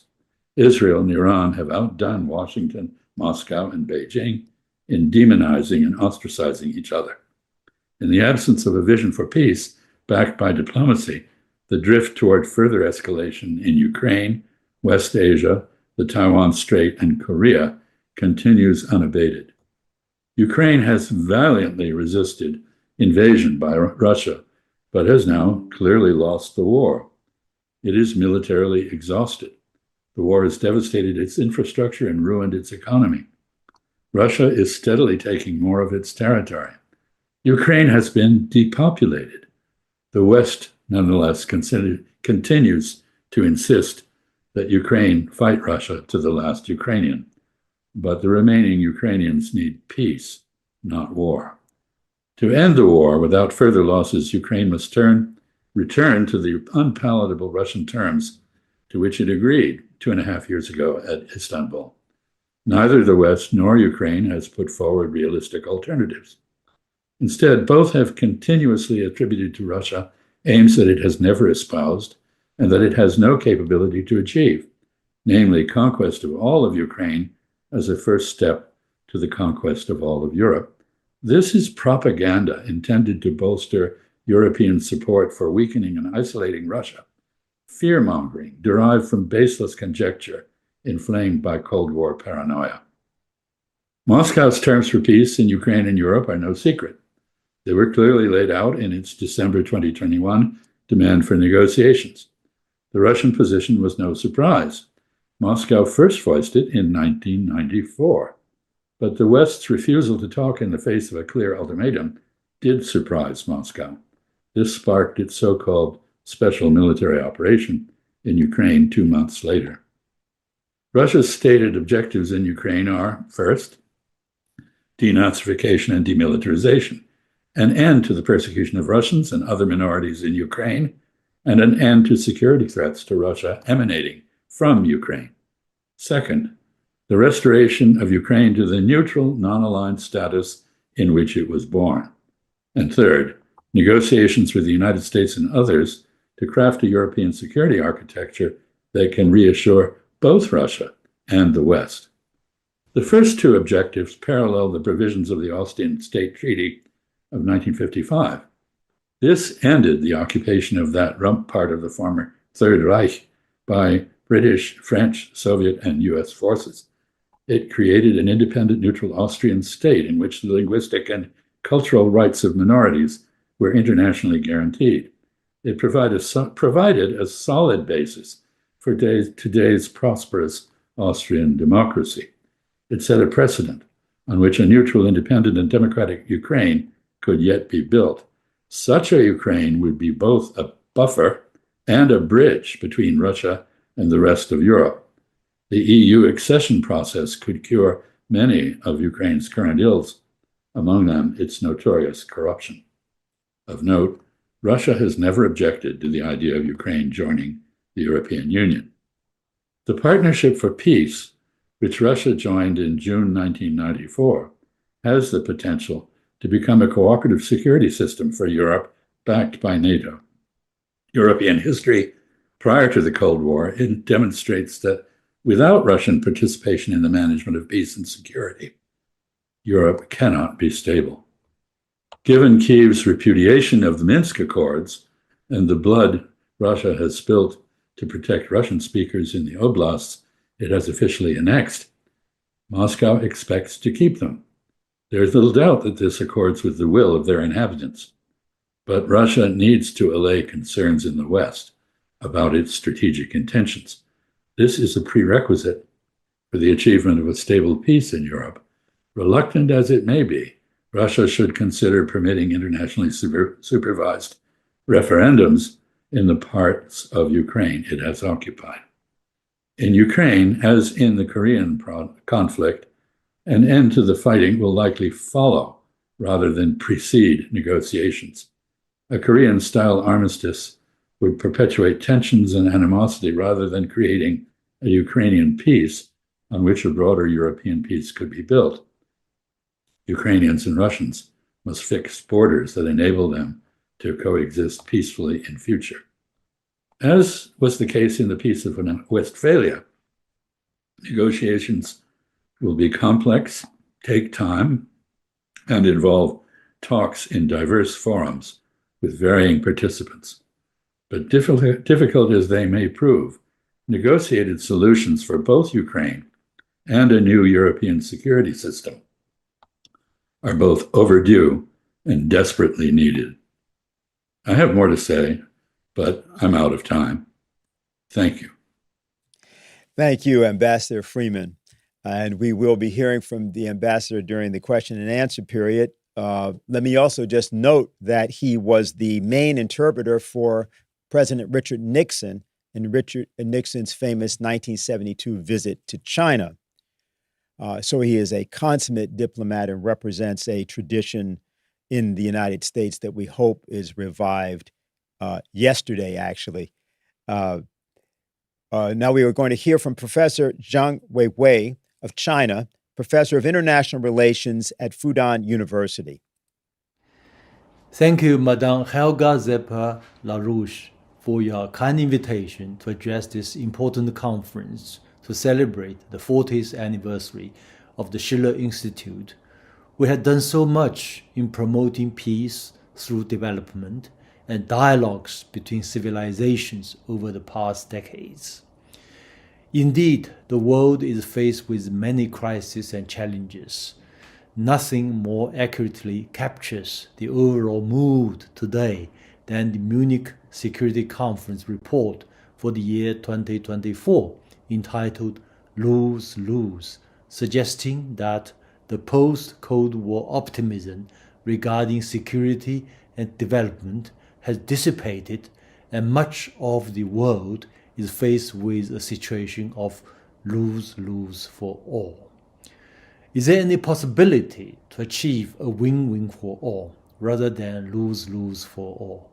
And let me draw with this short presentation a comparison between Europe's lose-lose with, from my point of view, Asia's win-win, so to shed some light, hopefully, on this hugely important issue facing mankind today. As far as Europe is concerned, the Ukraine crisis has caused so much human toll and destruction, as well as deep anxieties across Europe, from inflation to human migration, from energy crisis to economic recessions and more. And above all, the loss of peace for Europe. Even the prospect of a nuclear war is a realistic and disturbing concern for many people in Europe today. In contrast, as far as Asia is concerned, especially from what I call the China-ASEAN space, with 2 billion people, or 3 times the population of Europe, this space has enjoyed peace, development, and prosperity for nearly 5 decades, a remarkable win-win in contemporary world history. Facing lose-lose scenarios in much of Europe today, one cannot but ask, at least from a Chinese perspective, a simple and honest question: what the China and ASEAN or China-ASEAN space has done right, and by extrapolation, where Europe may have gone wrong, and they draw some lessons for the world as a whole. To my mind, this space, ASEAN, China, their win-win is attributable to what I call 3+1, or 3 structures plus 1 key factor, namely a development structure, a political security structure, and a cultural civilizational structure, and 1 factor, the China factor.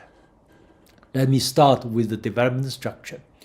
Different from Europe, whose economic structure is very much politicized, the China-ASEAN space gives a top priority to development per se, which is viewed as the indispensable condition for stability and security and development. This development structure includes well-institutionalized China-ASEAN Free Trade Area and the RCEP, the world's largest free trade area, and the China-led Belt and Road Initiative BRI, and more. This space has now become an epicenter of world economic growth. China alone contributes more than 30% of the world's to world economic growth for close to a decade running. Europe is first in the world to declare a Green Deal with much fanfare, yet how many people still remember that? In contrast, China has completed its Green Deal within a decade through its own down-to-earth model of development, and ASEAN is its main external beneficiary. So Bill Clinton may be right when he said stupid is the economy. Second, political security structure. ASEAN has established the famous ASEAN centrality principle, maintaining non-aligned stance, don't pick sides, actively promoting regional integration and creating a set of dialogue mechanisms for major powers such as 10+1, 10+3, and 10+8, and more. Likewise, fiercely independent itself, China firmly supports the ASEAN centrality principle. China was the first country to join the Treaty of Amity and Cooperation in Southeast Asia, to establish a strategic partnership with ASEAN, to sign the protocol of the Treaty on the Southeast Asian Nuclear Weapon-Free Zone. Third, cultural civilizational structure. China and ASEAN are both committed to building the China-ASEAN community of shared destiny, with emphasis on cultural and civilizational exchanges and on what's called the ASEAN or Asian wisdom, including strategic patience, negotiated solution to territorial and other disputes, role of informal diplomacy, 2 steps forward, 1 step back, adherence to the 5 principles of peaceful coexistence, mutual respect for territorial integrity and sovereignty, and non-aggression, non-interference in each other's internal affairs, equality and mutual benefit, and peaceful coexistence. And this region, Asia plus ASEAN, China plus ASEAN, reject categorically the so-called liberal hegemony or NATO's expansion into Asia in whatever form. Thanks to the 3 structures, Southeast Asia, often described as the Balkans of Asia, with all its diversities in race, ethnicity, ideology, and political systems, and with its so-called curse of geography, has been turned into a blessing of geography. And this positive trend is now being extended into Central Asia, and its so-called curse of geography is also being changed into a blessing of geography, thanks to the BRI, as this landlocked region is now land-connected and becomes an indispensable bridge between Asia and Europe. As a result, geopolitical dilemma for ages and centuries in this space is now turned into what may be called a new geo-civilization, rather than being pitted against each other. People here share more of the Chinese BRI philosophy, that is, discussing together, building together, and benefiting together. In this context, one may better appreciate Chinese leader Xi Jinping's 3 global initiatives, respectively for development, security, and civilizations, which are based on the successful experience of China, ASEAN, and others, and will inspire many other countries and peoples. As for the one key factor, let me borrow the NATO's phrase, the decisive enabler, not in the NATO sense of accusing China being the decisive enabler of the Ukrainian crisis, which is ridiculous and nonsense, but in the sense of China being the decisive enabler of the win-win for China-ASEAN space and more. Here I want to make a quick comparison between China and the United States and their different way of thinking and behavior as big powers. First, the US treats other countries as either a friend or foe, while China, with a much longer time frame as a civilizational state, treating others as a friend or potential friend. Second, China does not have the messianic tradition to convert others or a militarist tradition for conquest, as compared with the United States or the former European powers. The absence of religious wars in China's long history was a source of inspiration for many European Enlightenment giants such as Voltaire, Leibniz, and Spinoza. It reminds me of my debate with Professor Fukuyama, the author of the End of History thesis. The debate took place in the heyday of the Arab Spring in 2011. He predicted China will experience its own version of the Arab Spring. I said no chance, and the Arab Spring will soon become the Arab Winter. Indeed, it became Arab Winter soon, and if Europe could have heeded the counsel of by Chinese scholars like me, Europe could have avoided perhaps this tragic refugee crisis, a human migration crisis. And third, of all the major powers, China has the highest threshold for the use of force, a great tradition from ancient times of China, from the time of Sun Tzu of 2,500 years ago. When China first tested its nuclear device in 1964, China declared that it will never be the first to use nuclear weapons, nor will it use nuclear weapons against non-nuclear weapon states. If all nuclear powers can emulate China, there will be no danger of nuclear wars in the world. However, civilizational state is first and foremost a modern state with powerful defense capabilities. China has very clear-cut red lines, which no foreign country can cross. During the Cold War, there were no hot wars between the United States and USSR, but unfortunately, two hot wars between China and the United States, the Korean War in the 1950s and the Vietnam War in the 1960s and 1970s. Not long ago, China testified its ICBM as a stern warning against those trigger-happy warmongers.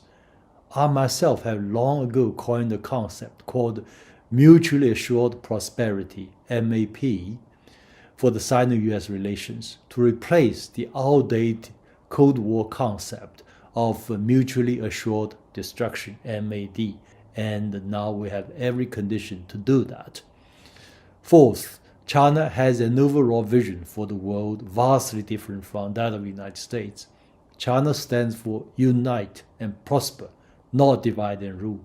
China stands for one human community, rejecting categorically the American philosophy of on the table or in the menu. The Schiller Institute has put forward many great projects, such as the Oasis for the Middle East, in part to overcome many crises like illegal whatever, refugee crisis, and more. Technologically speaking, China today has mastered a good number of green technologies to make use of deserts for producing renewable energies for the benefit of mankind. But it's necessary for the regions concerned to develop enough political will so as to achieve meaningful peace and development, or better still, to develop mechanisms similar to the three structures I've just described for China-ASEAN, for development, for political security, for cultural civilizational dialogues, and for this one key factor, that is vision and support from one or two major powers. That's crucial for this kind of projects to be successful. And I know this is not easy at all, yet I'm hopeful that this great vision, better for mankind, will become reality one day. With this optimistic note, I complete my speech today, and many thanks again for your patience. Thank you very much. And thank you very much, Professor Chang.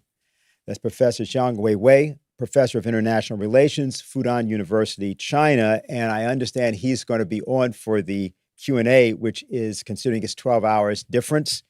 We really thank you for that. We're going to move immediately into Scott Ritter, former UN weapons inspector in Iraq, and he also has an event I believe he will be involved in later today after our events as well. Why don't we go right to Scott? Hello, my name's Scott Ritter. I've been asked by Helga Zepp-LaRouche to prepare a video statement in lieu of my inability to participate directly in this very important conference on international security.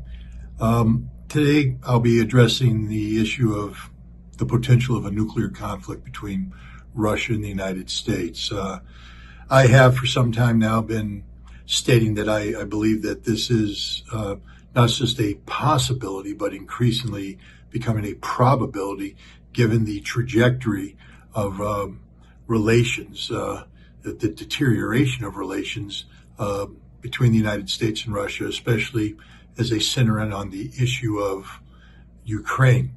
I'm also believe that the situation warrants being described as an existential threat to the survival of not just the United States and Russia, but the entire world. That contrary to some public speculation or articulation by American officials, in particular Rear Admiral Thomas Buchanan, the J6 or Director of Plans for Strategic Command, which is the American combatant command responsible for America's strategic nuclear arsenals and preparing to use those in time of war, that there could be a limited nuclear war, or somehow that the impacts, geopolitical, destructive, and otherwise impacts of nuclear conflict could be limited. I believe that a nuclear war would result in the termination of humanity as we know it today, and make the existence of modern nation states like the United States and Russia impossible, given the outcome. And that, therefore, it is responsible to say that the situation we face today is perhaps the most dangerous situation the world has ever faced in the nuclear era. Now, there may be some people that will say, well, wait a minute, what about the Cuban Missile Crisis? I'd like to point out a couple things. One, the Cuban Missile Crisis was a very dangerous situation, and history is right to judge it as such. But the size of the respective nuclear arsenals of the United States and then the Soviet Union, when compared and contrasted with the arsenals of the United States and Russia today, pale in comparison. The destructive power today is far greater, in the ability to deliver this destructive power to targets around the world with great precision is unmatched. Moreover, at that time, there was direct communication between the United States and the Soviet Union. President John F. Kennedy was able to communicate directly and indirectly with Nikita Khrushchev, the first secretary, the general secretary of the Communist Party of the Soviet Union. Moreover, ambassadors of the Soviet Union met with American leadership, ambassadors of the United States met with Soviet leadership, and there was a viable, meaningful back channel that played an important role in facilitating communications. And it was through this communication that a compromise solution was able to be reached that brought an end to the threat of a nuclear war. Today, there is no communication, no meaningful communication between the Biden administration and the government of President Vladimir Putin in Russia. Not because Russia doesn't want the communication. The United States State Department, Secretary of State Antony Blinken has ordered the State Department not to have any communications with their Russian counterparts, and the Department of Defense has likewise given similar instructions regarding their defense attachés and military on military professional. There are a handful of exceptions, deconfliction channels regarding the situation in Syria, and the occasional direct conversation between senior military officials in the United States and their Russian counterparts. But this does not constitute anything that remotely resembles the level of coordination that took place in the Cuban Missile Crisis, and void of any such connectivity, any communications. The possibility of a compromise solution, the probability of misunderstanding, mistakes, misjudgments, one is diminished, that is a solution, and the other one is increased exponentially, that of a mistake, misjudgment, or otherwise just getting it wrong.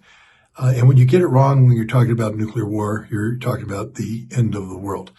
And we have a situation today where the United States, the behavior of the United States, when coupled with a stated strategic objective of achieving the strategic defeat of Russia, that remains the official policy objective of the United States vis-a-vis Russia, especially when it comes to Ukraine. Strategic defeat, the words have meaning. This means the collapse of the Russian government.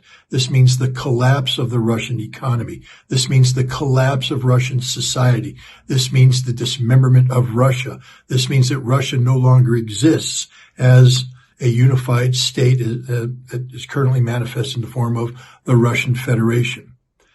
If the Russians reversed the tables and said they were seeking the strategic defeat of Russia, of the United States, and we defined that those terms, when applied to the United States, not only would the American public and the American body politic voice opposition, but we would view this as an existential threat, and we would respond accordingly and justifiably.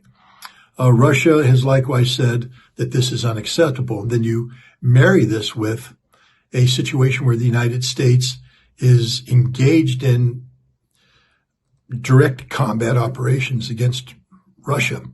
We do this indirectly using a Ukrainian proxy, but the weapon, the ATACMS artillery rocket system, is a weapon that cannot be used by Ukraine without A, the permission of the United States, and B, extensive interaction between United States military professionals and the weapon system prior to its being used by Ukraine to fire against targets on Russian soil, particularly targets on Russian soil as defined by the pre-2014 borders of Russia and Ukraine. Russia views this as, a direct attack, as literally a declaration of war. Now, the foreign minister of Russia, Sergei Lavrov, has softened this rhetoric. In a recent interview with Tucker Carlson, he has said that the Russians don't view this as a direct war between Russia and the United States, but rather a proxy conflict. But prior to that, it had been spoken of by the Russian president and others as indicating the United States had become a direct party to the conflict between Russia and Ukraine. When you combine that fact with the policy of the strategic defeat of Russia and the statements by Rear Admiral Thomas Buchanan, the director of plans for Strategic Command, where he had in a recent speech delivered before the International Institute of Strategic Studies in Washington, D.C., articulated the preparation of the Biden administration to engage in nuclear conflict with Russia where the United States would prevail, meaning to win a war. One can understand that the Russians would have to respond in a manner which indicated that their strategic deterrent is now in play. That means that their nuclear weapons are now on the table. Indeed, Russia recently altered its nuclear doctrine to lower the threshold for use of nuclear weapons. One of the conditions that would give a green light for the release of Russian nuclear weapons is a scenario where a nuclear power provides a non-nuclear power the ability to strike Russia conventionally in a way that threatened its existential survival. Many people believe that the current American policy of allowing Ukraine to use ATACMS missiles against Russia falls into this. Definitely the Kremlin does. Dmitry Peskov, the Kremlin spokesperson, has said words to that effect.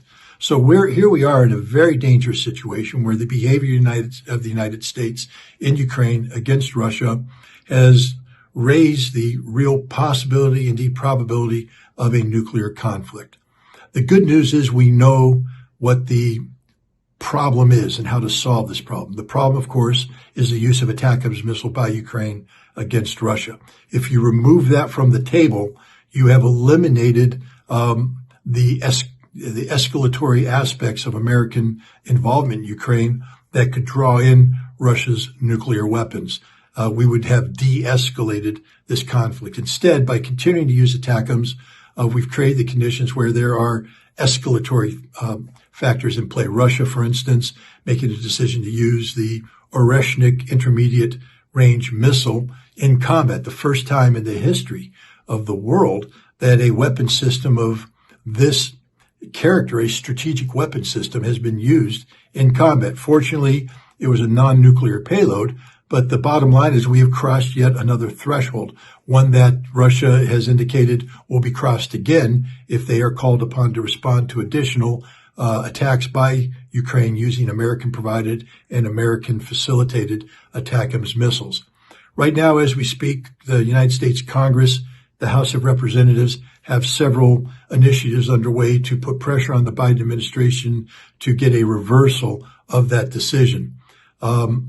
While I applaud this action, the reality is, given where we are in the calendar, well into December, with very few, only 2 weeks left in the congressional term, a new Congress coming in early January, it's unlikely that anything other than raising awareness of the situation can be accomplished. But this in and of itself is very valuable. You see, it's not the Biden administration's reversal of the ATACMS decision that's going to salvage this situation. It's the actions of the incoming Trump administration. And by raising the profile of the danger of nuclear war and the existence of a realistic solution to this problem, again, the denial of permission to Ukraine to use American ATACMS missiles against Russian soil, one can hope that the Trump administration will make the appropriate statements to the effect that this policy will not be continued on during the Trump administration. And then we have a situation where we can hope that the officials in the Russian Federation are listening, and they can understand that what is being done is within the framework, or I should say the intent equivalent to that famous scene in Jerry Maguire where Tom Cruise and Cuba Gooding Jr. are talking about cooperation, and Tom Cruise says, "Help me, help you." And that's basically where we're at today. By promoting the necessity for a reversal of the decision about the use of ATACMS missiles, we're telling the Russians to help us, help you, by stepping away from the threshold of nuclear weapons, by giving peace a chance, by giving the incoming Trump administration an opportunity to act in a way that reverses this very dangerous policy by the Biden administration that greenlights the use of ATACMS missiles against Russians. Thank you very much for allowing me the opportunity to participate, and good luck with your conference. We've just heard from Scott Ritter, former UN weapons inspector in Iraq, and we are going to be converging on our question and answer period. We have approximately another hour and 15 minutes left in our event today. The next speaker is actually with, or will be with, Scott Ritter this afternoon in Washington, D.C. at the National Press Club. This is retired Colonel Larry Wilkerson, former Chief of Staff to the United States Secretary of State Colin Powell. Welcome, Larry. Good to be with you, and especially good to have heard three people, two of whom I count as good friends, and a third, Professor Wang Wen, who essentially reminded me of my conversations almost 22 years ago with a gentleman who is now the Foreign Minister Plenipotentiary of China, Wang Yi. Chaz gave us an eloquent disquisition in wonderfully diplomatic terms, sometimes getting a little bit harsh, but diplomats have to do that too, of the empire's perfidy, of the crimes, of the lackings, of the, for example, what I said recently on another podcast, the worst Secretary of State since Thomas Jefferson. And since the individual to whom I was saying that knew a little bit about our history, he said, that's all of them. Absolutely, that's all of them. Tony Blinken is a despicable, reprehensible representative of an already sinking, despicable, and reprehensible in many of its actions empire. And the rest of the Biden administration is right there with him. I also listened to what the Chinese speaker said, the professor, because I mostly agree with him, and I agree in a very geopolitical sense. Even if we could invent a word above that, I would use it. Historical sense is not all-encompassing, but what we are seeing right now is another colossal movement of the center of focus, the center of economic might, the center of financial transactions, you name it, the center of life, human life on this earth, back to where it was 3,000 years ago, 2,000 years ago, 1,500 years ago. Central Asia with a fountain in China feeding that vivacity, that trade, that commerce, and so forth. And what we're seeing at the other end of the spectrum, unbeknown to them because they're too stupid historically to understand this, but what we're seeing is their intuitive notion of this colossal shift in power in all its dimensions back to the east, as it were, and away from the west. and they're fighting it tooth and nail. And here's why I am deeply concerned about this sort of cataclysmic global struggle, because that's what it is. We are, as I've said in many other places, on many other occasions, the only empire in human history, all of it. Whether you do 50,000 years, 5,000 years, 3,000 years, it's inconsequential, to have invented the technological means to destroy ourselves, literally overnight. And the nation right now on the face of this earth, most apt to bring us to that threshold of destruction is America, fighting this inevitable trend of human life, if you will, vivacity, commerce, all those adjectives and nouns that describe power, shifting back to the east. It's inevitable. It is inexorable. It is happening. It is going to happen further. Base Road Initiative is a vein almost in that pumping heart. We're looking at, in that respect, in the, I love that term, the China-ASEAN community, probably 35% of the world. And we're looking at incredible combined GDPs, probably north of $100 trillion all told. That's a huge force to be fighting, and we shouldn't be fighting it. But why are we fighting it? As I said, we don't like it at all, and we don't have any people who know enough about human history, let alone the recent history of their own country and the constitutional fabric that was developed for it, to do anything but fight it and to fight it in any way they know how. And we're embarked upon putting a president in the office again who is quintessentially a not know how type of individual, and who apparently is assembling a whole cabinet full of people who are just as opposed as the current administration or more to this colossal change in global power. What does that mean in my terms? 31 years in the United States Army. What does it mean? It means that we are going to resist it with everything we have in our arsenal. And let me paint just one or two scenarios for you. They could start in Ukraine, or they could start, as many have spoken about quite frequently, in the South China Sea. And what would we do in either place where our bluff, for that is truly what it is, and NATO's participating in that bluff because they're our poodle right now in all manner, except for Hungary and Slovakia and a few others who are thinking about it, like Germany and France. Look at their political situations right now. I predicted this 6 months ago. I said they would be falling apart. They are falling apart. And they are the central European powers, other than Turkey, to NATO. So this is all brought about by our desire to maintain our power in the world, nay, to extend it. What will happen when either one of these scenarios looks as if the bluff is over and we decide that we need to do what we need to do, which will be probably in the South China Sea, defend Taiwan in a conventional way, or in Europe, perhaps go even further than we have already in participating in the Ukraine conflict. And our bluff is called.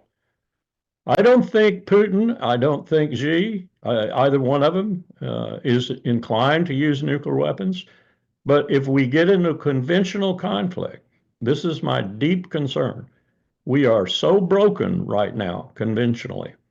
We peaked with the first Gulf War in 1990-91. We peaked. We peaked technologically.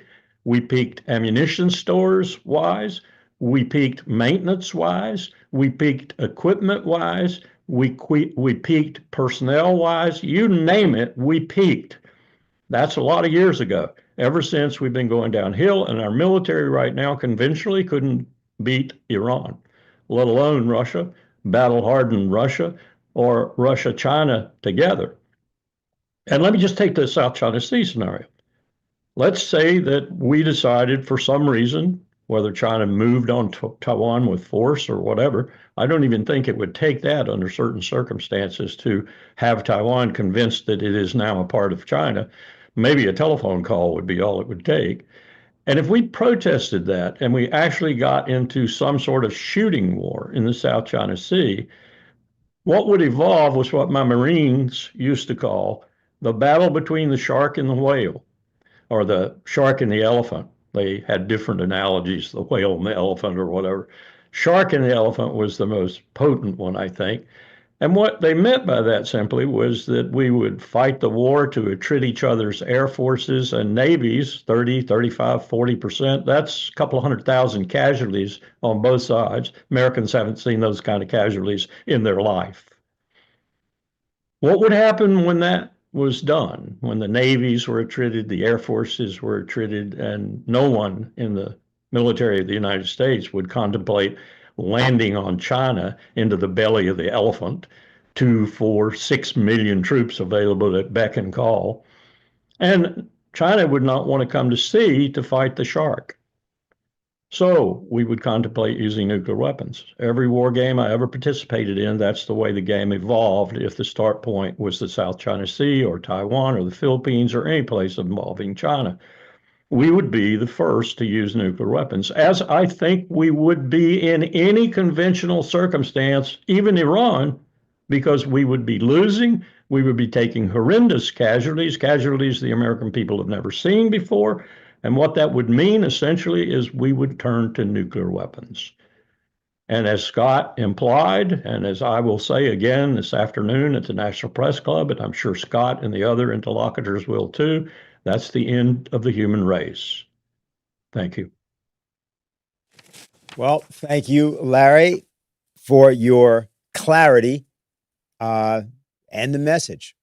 That will be at the National Press Club. It's called No Nuclear War, A Call to Reason, and that will begin in approximately 5 hours. Let me now say we're going to go to our final presenter for today, and that is Ambassador Hussein Mousavian of Iran, the former ambassador from Iran to Germany. Good morning, everyone. I was asked to discuss about the Iranian nuclear crisis, non-proliferation in the Middle East during President Trump. During presidential campaign election, President Trump said, I would like to see Iran be very successful. The only thing is they cannot have nuclear weapon. I do not want to get involved in a change in the country's government. He did not mention other disputed issues with Iran, such as regional issues during his presidential campaign election. However, I believe during President Trump, we may be faced with one of the following 4 scenarios. Scenario number 1, if his only issue is about no nuclear bomb, a new nuclear agreement that guarantees Iran will not have access to nuclear weapon. Reaching an agreement might be possible based on 2 principles. Principle A, Iran will accept maximum verification and inspection mechanisms, as well as maintaining an open and transparent nuclear program to ensure no nuclear weapons are being developed in Iran. The second principle would be in exchange for the Iranian transparency measures, the US will lift nuclear-related sanctions. Scenario 2. The issue for Israel and other opponents of JCPOA in the US and the region was and is about the sunset clauses. They argued that sunset provisions would expire after a certain period, leaving Iran free to pursue nuclear weapons. If the sunset provisions in the JCPOA are to be made permanent, it would amount to a blatant discrimination regarding the NPT treaty. For a certain period, Iran may voluntarily undertake some measures even beyond NPT to build confidence as confidence-building measures.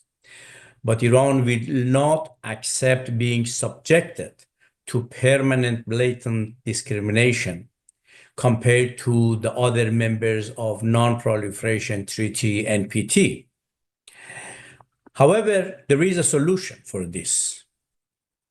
To address this issue, the core principle of JCPOA, the Iran nuclear deal, could be regionalized, making key sunset provisions such as uranium enrichment below 5% or no reprocessing, making them permanent.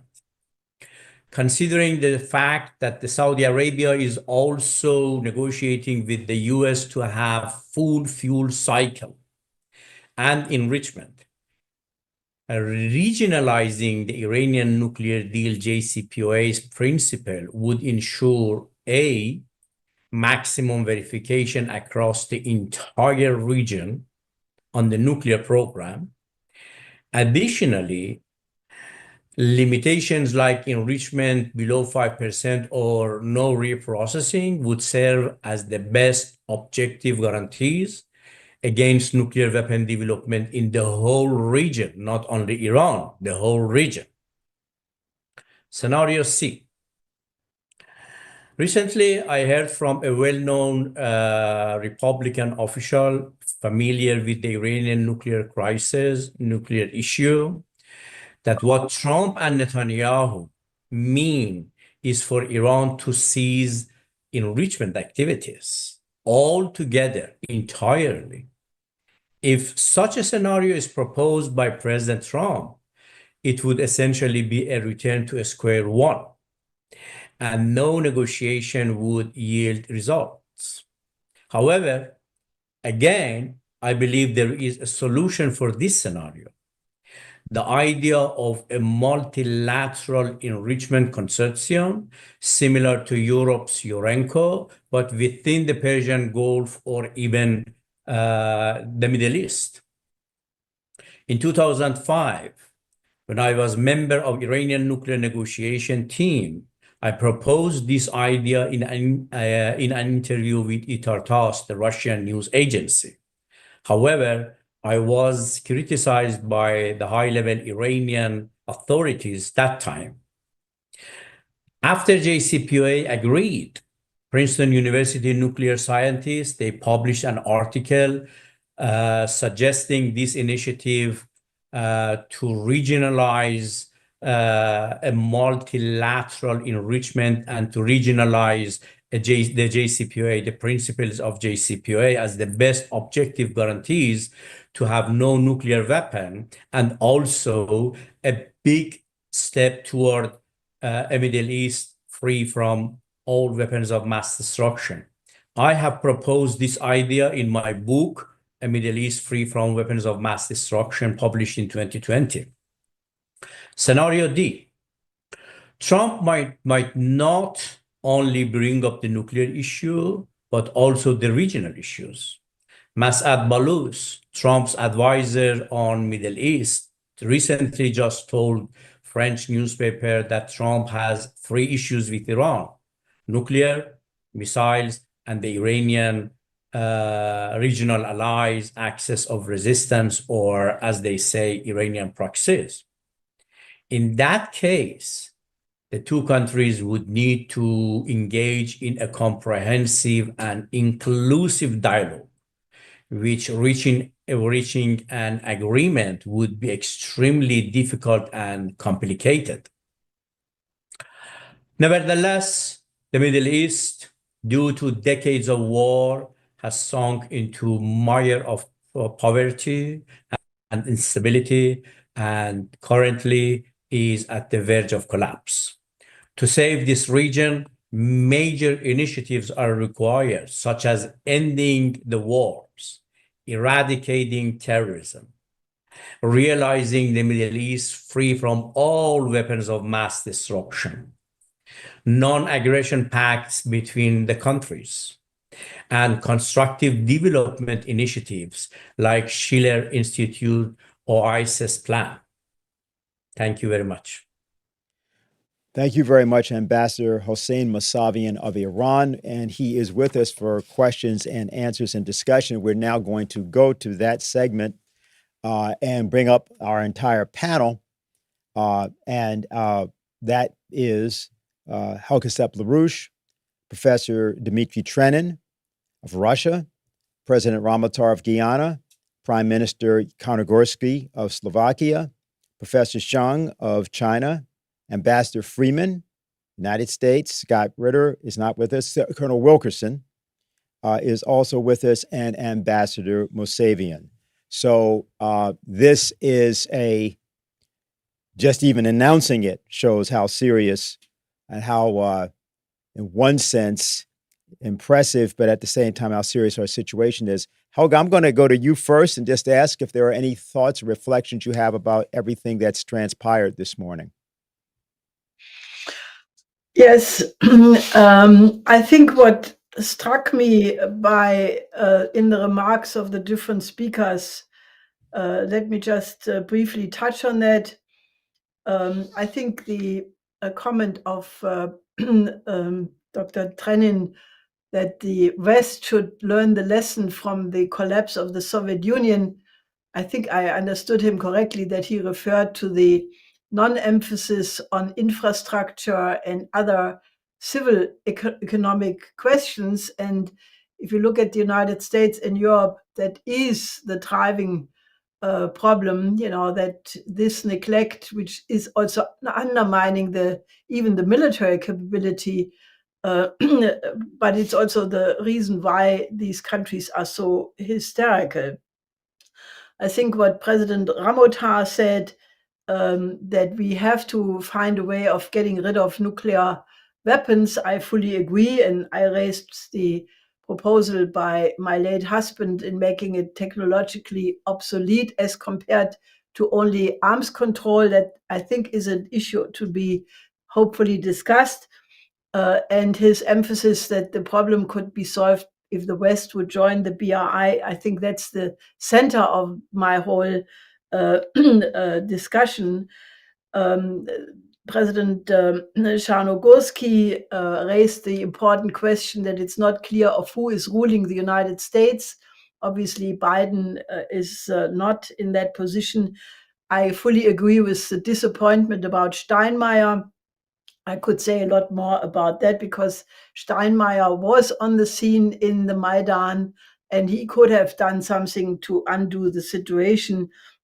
Chess Freeman pointing correctly to the situation that the BRI could be a bridge for Ukraine and other regions. Professor Zhang Weiwei talked about the blessing of geography. And indeed, that is a way to look at, because Southwest Asia is the bridge between Asia, Africa, and Europe. Ukraine could be the bridge between Europe and Asia and the whole BRI. Scott Ritter emphasized the same point, which I think is really outrageous, that Admiral Buchanan was actually talking about the idea to win nuclear war, which I think is ludicrous. Colonel Wilkerson correctly pointed to the fact that the historic pendulum is swinging back to Asia, and the 5,000 or 3,000 year history of China. And Ambassador Mousavian thankfully raised the issue of the Oasis plan as a way to solve the problem, and obviously the idea of not enriching uranium to the level of weapon grade as a way to allow Iran to use nuclear energy for peaceful purposes. So I thought these points, just to touch on one important thought of each of the speakers, I think they can give ample opportunity to actually lead this discussion to, an urgent recommendation to the world where should be the next step to avoid the imminent danger of nuclear war. Thank you, Helga. what I want to do is we will give various of the speakers an opportunity to say if they have a particular thing they'd like to respond to. I just also, however, want to point out that Professor Zhang is on, and it is 11:30 in the evening in China. And I just wanted to give him, therefore, the prerogative of speaking first, since he is the most, shall we say, inconvenienced by our time. Actually, I'm right now at this particular moment in Doha Forum, and I don't know how many hours. At this particular moment, it's 7:30 p.m. Okay. Almost like European time. The point is I have another engagement half an hour from now. So I'm supposed to have a Q&A. If there are some questions for me, I'll be more than happy to answer, to make best use of this time. Maybe even 10 minutes, 15 minutes will do. So rather, because I already presented my speech through this recorded presentation. So I'll be more than happy to answer 1 or 2 or 3 questions. Fine. Let me just therefore do the following. We have several questions, and I actually want to say to people who are writing questions and submitting questions, it's a pretty much virtually impossible situation to get to everybody. And I would ask that if there is a question you want to direct to a specific individual, please indicate that. Perhaps we can pass these questions on for various answers. Helga, before I go to the few of the many questions that we've received, is there anything that you'd like to say to our Chinese associate before I go right to the questions? Go right to the question.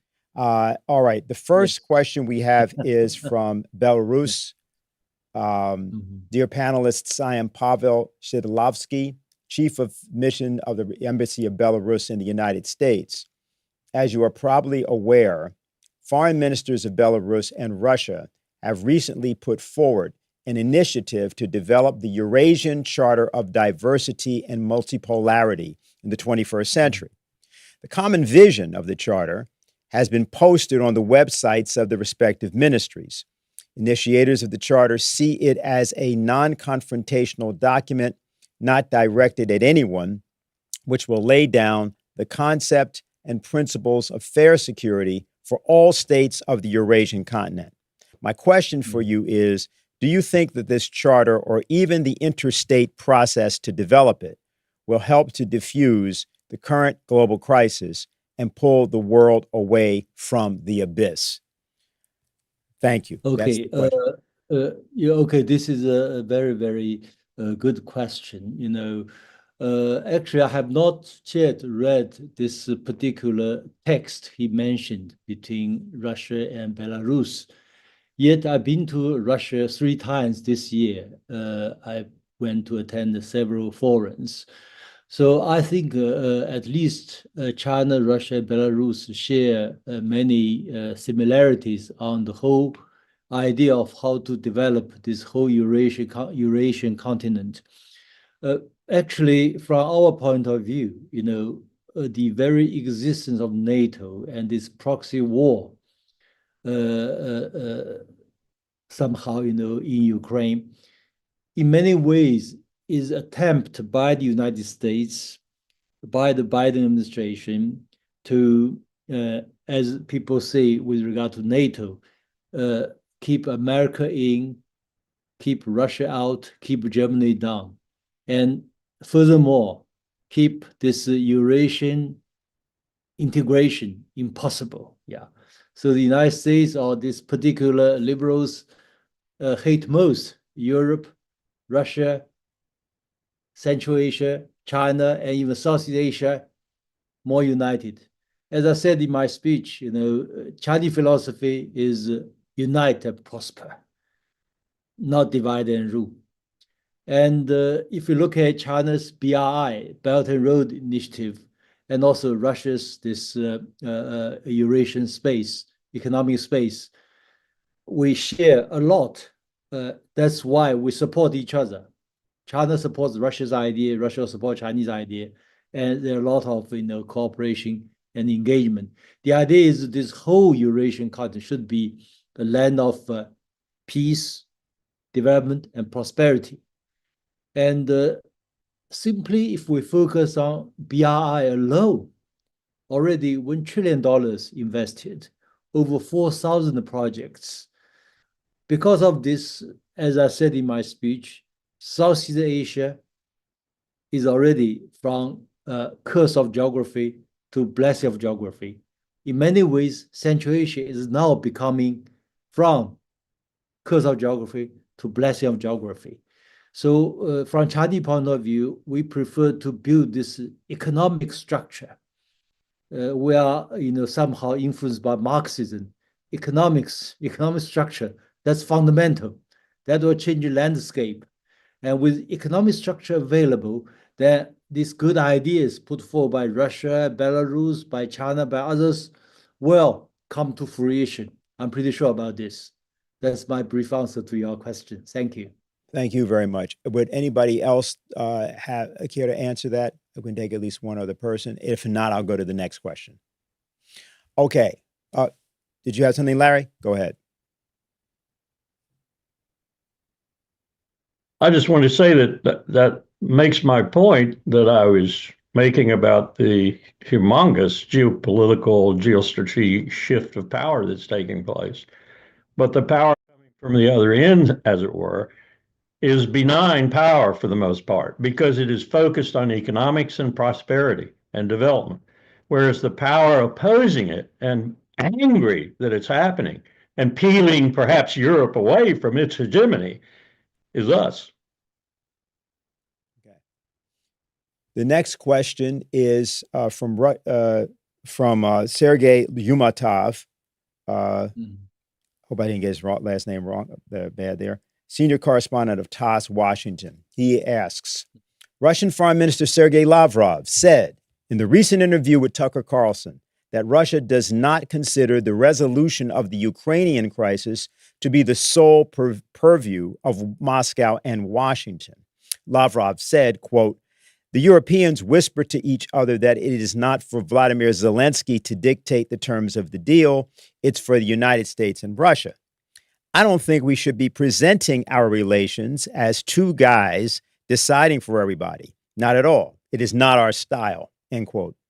According to Lavrov, Russia prefers the manners which dominate in BRICS and Shanghai Cooperation Organization, where the UN Charter principle of sovereign equality of states is really embodied, while the United States is not used to respecting the sovereign equality of states.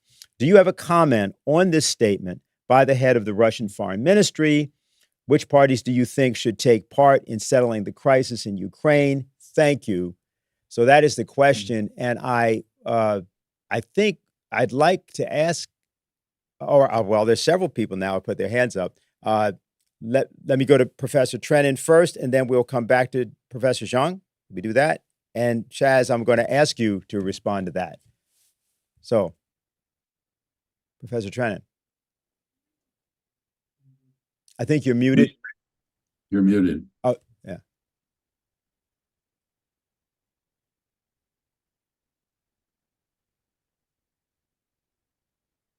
Still muted. Okay. Thank you very much for this question. I think that there are diplomatic ways of answering the question, and let's say more pragmatic, more, let's say, realistic ways. In Russia, what's happening in Ukraine is seen, and I think this is pretty widely seen, as a proxy war between the United States and the combined West on the one hand, and Russia on the other hand. Ukraine, in that sense, is an instrument that the West is using to defeat Russia, or to at least do as much harm as possible to Russia. Now, of course, the situation is at this point is reaching an extremely dangerous moment, and I think that the use of ATACMS and the changes in the Russian nuclear doctrine and the combat test of the Oreshnik missile actually are taking us pretty close to the brink of a nuclear catastrophe. So the first thing on the order, first issue on the agenda should be to walk back from the brink of a nuclear catastrophe. And I think this has been said during the discussion, and I would support that the most important point at this time is to step back from provoking Russia, because there's certainly an analogy that can be drawn between what's happened between the U.S. / Western policy in the Ukraine crisis and the game of the Russian roulette. Only that famed revolver is armed with a nuclear weapon. And people have been speculating where Russia's red lines are, and I think there's a certainly wide margin of error, and that people can just overstep that line unwittingly and take us to somewhere where none of us would want to be. Now, with regard to the negotiations, I think it's still too early to talk about what format negotiations could take and when they might begin. But I think that all these niceties about sovereignty of states and equality of states being very correct, it is also important to look at the realities on the ground. And as I said, without U.S. support, without U.S. / Western support, without U.S.-Western derailment of a peace deal that was almost ready in 2022 between Ukraine and Russia, the war would be over by now. It actually would have been over a long time ago.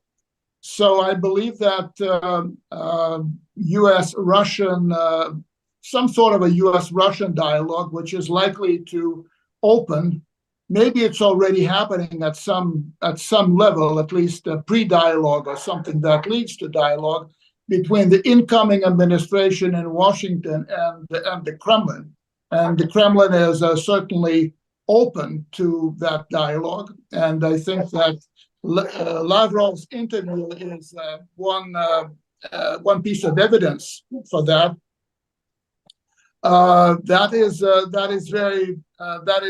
the way to go at this point. I do not see, for example, Russia or Putin sitting down with Zelensky right now to discuss what? A ceasefire that is likely to buy time for preparation for another war. That's something that Russia would probably not take, having had the bad experience of 2 Minsk agreements and 1 Istanbul war. Let me stop here. Okay, Professor Chung? Yes, it's a very important question in the sense that from my point of view, China and Russia share one objective. That is, we should change this unipolarity or unipolar world order into a multipolar world order. Indeed, the Ukrainian war per se is controversial. It's even controversial within China. Yet there is a broad consensus among Chinese and among global South that Russia's objective to change the current American-led unipolarity into multipolarity, this objective is understood and even supported by most countries. This is also why most countries do not join in this so-called sanctions against Russia.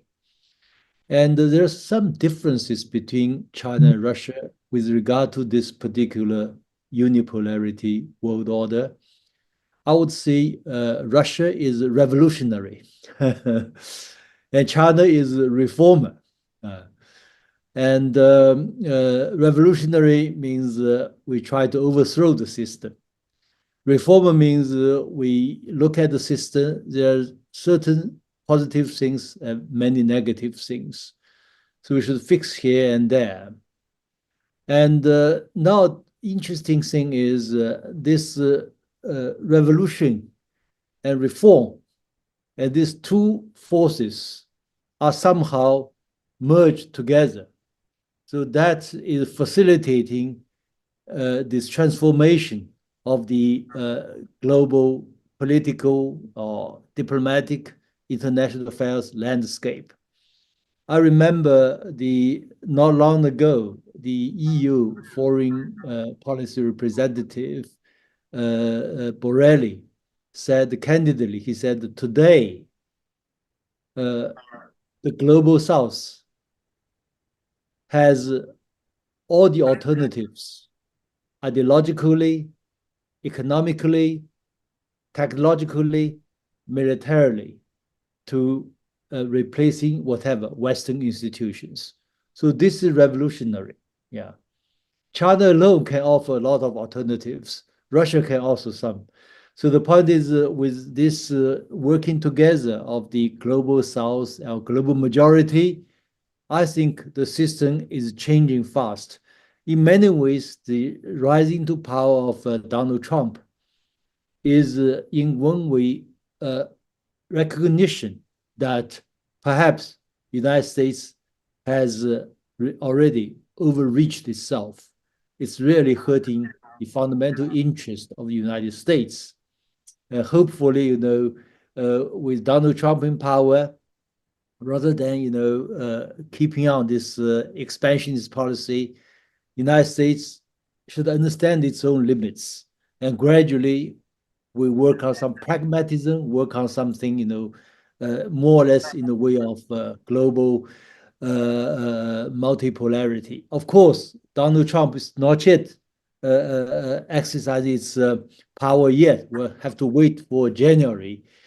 But I think Chairman Mao said famously a long time ago, he said, we like to deal with the rightists in the United States.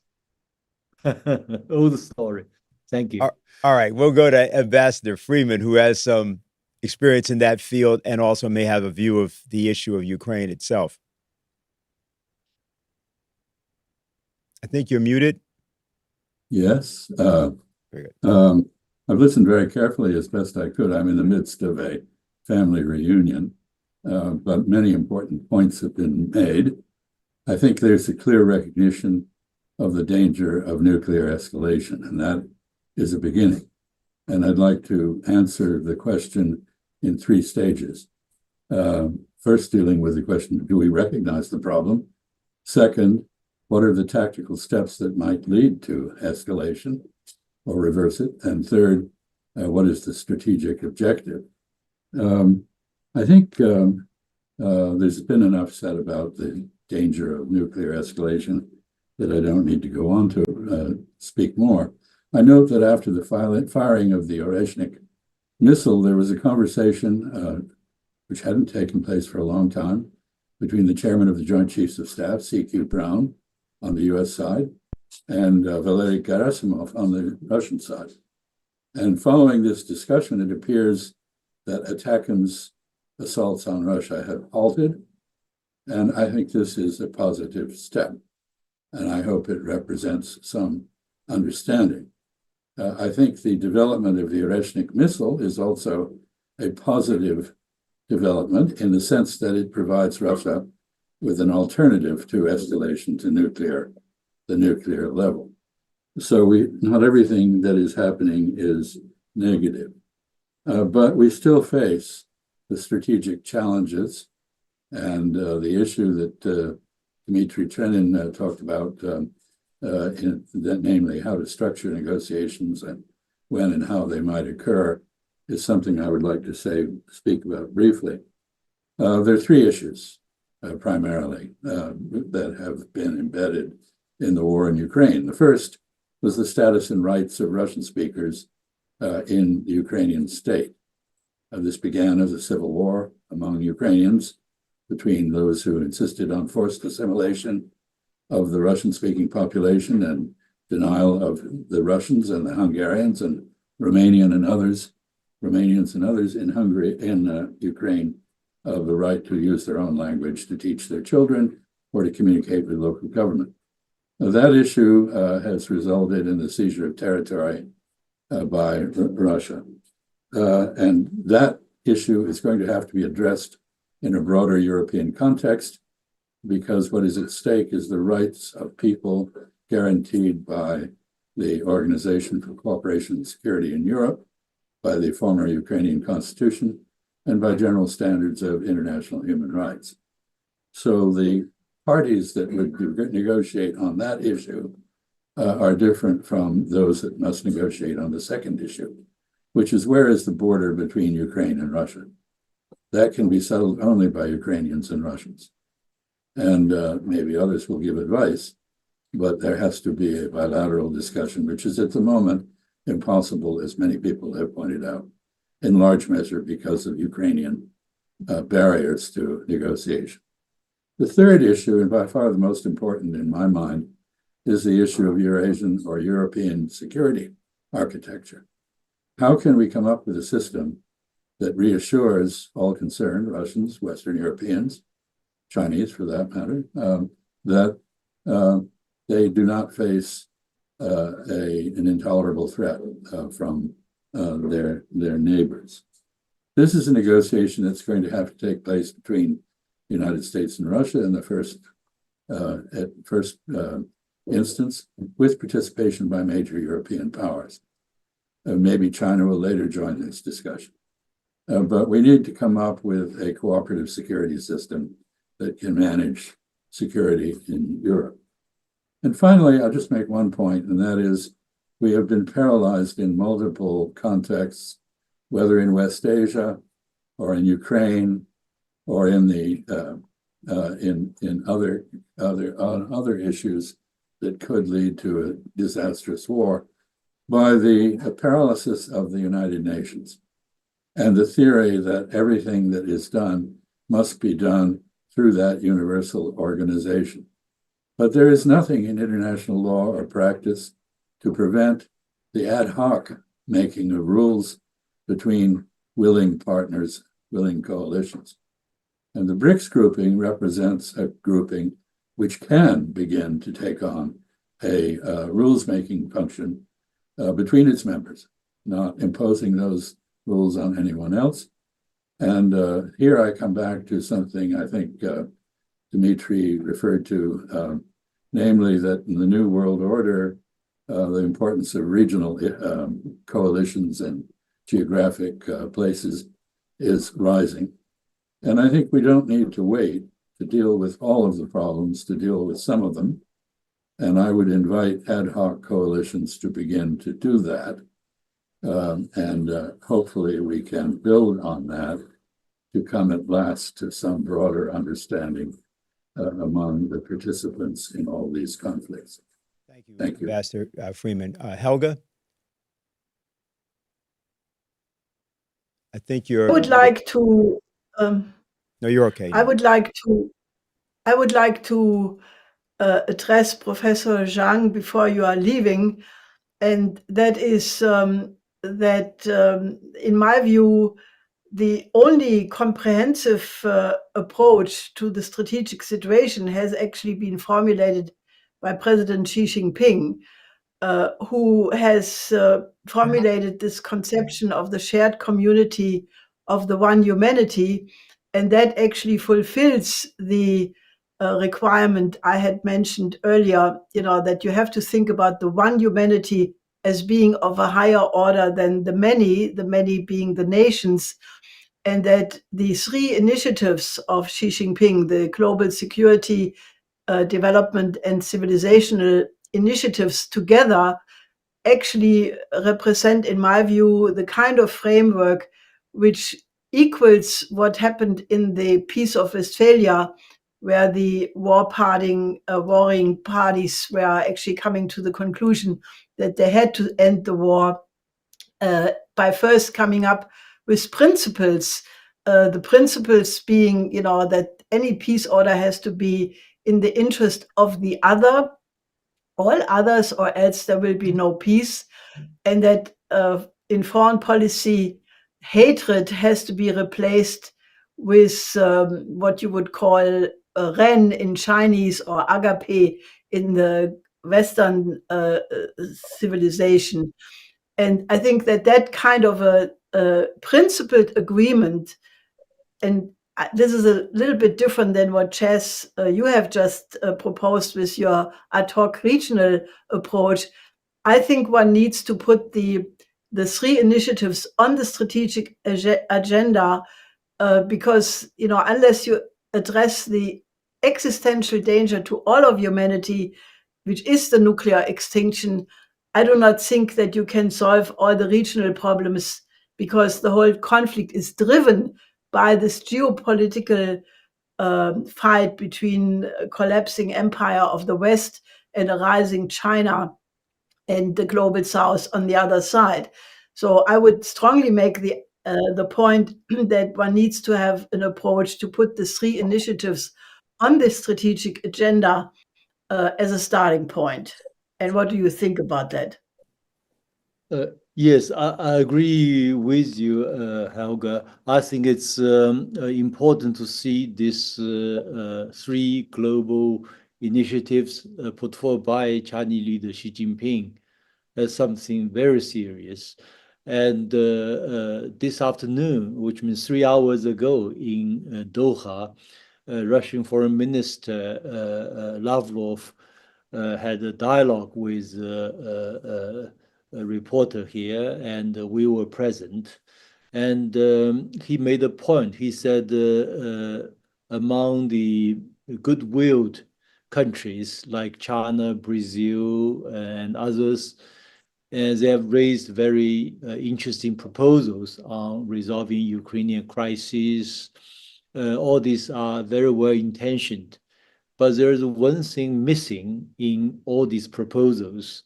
That is Xi Jinping's initiative on global security, in which Xi Jinping mentioned it's necessary to take on the root cause of the global conflicts.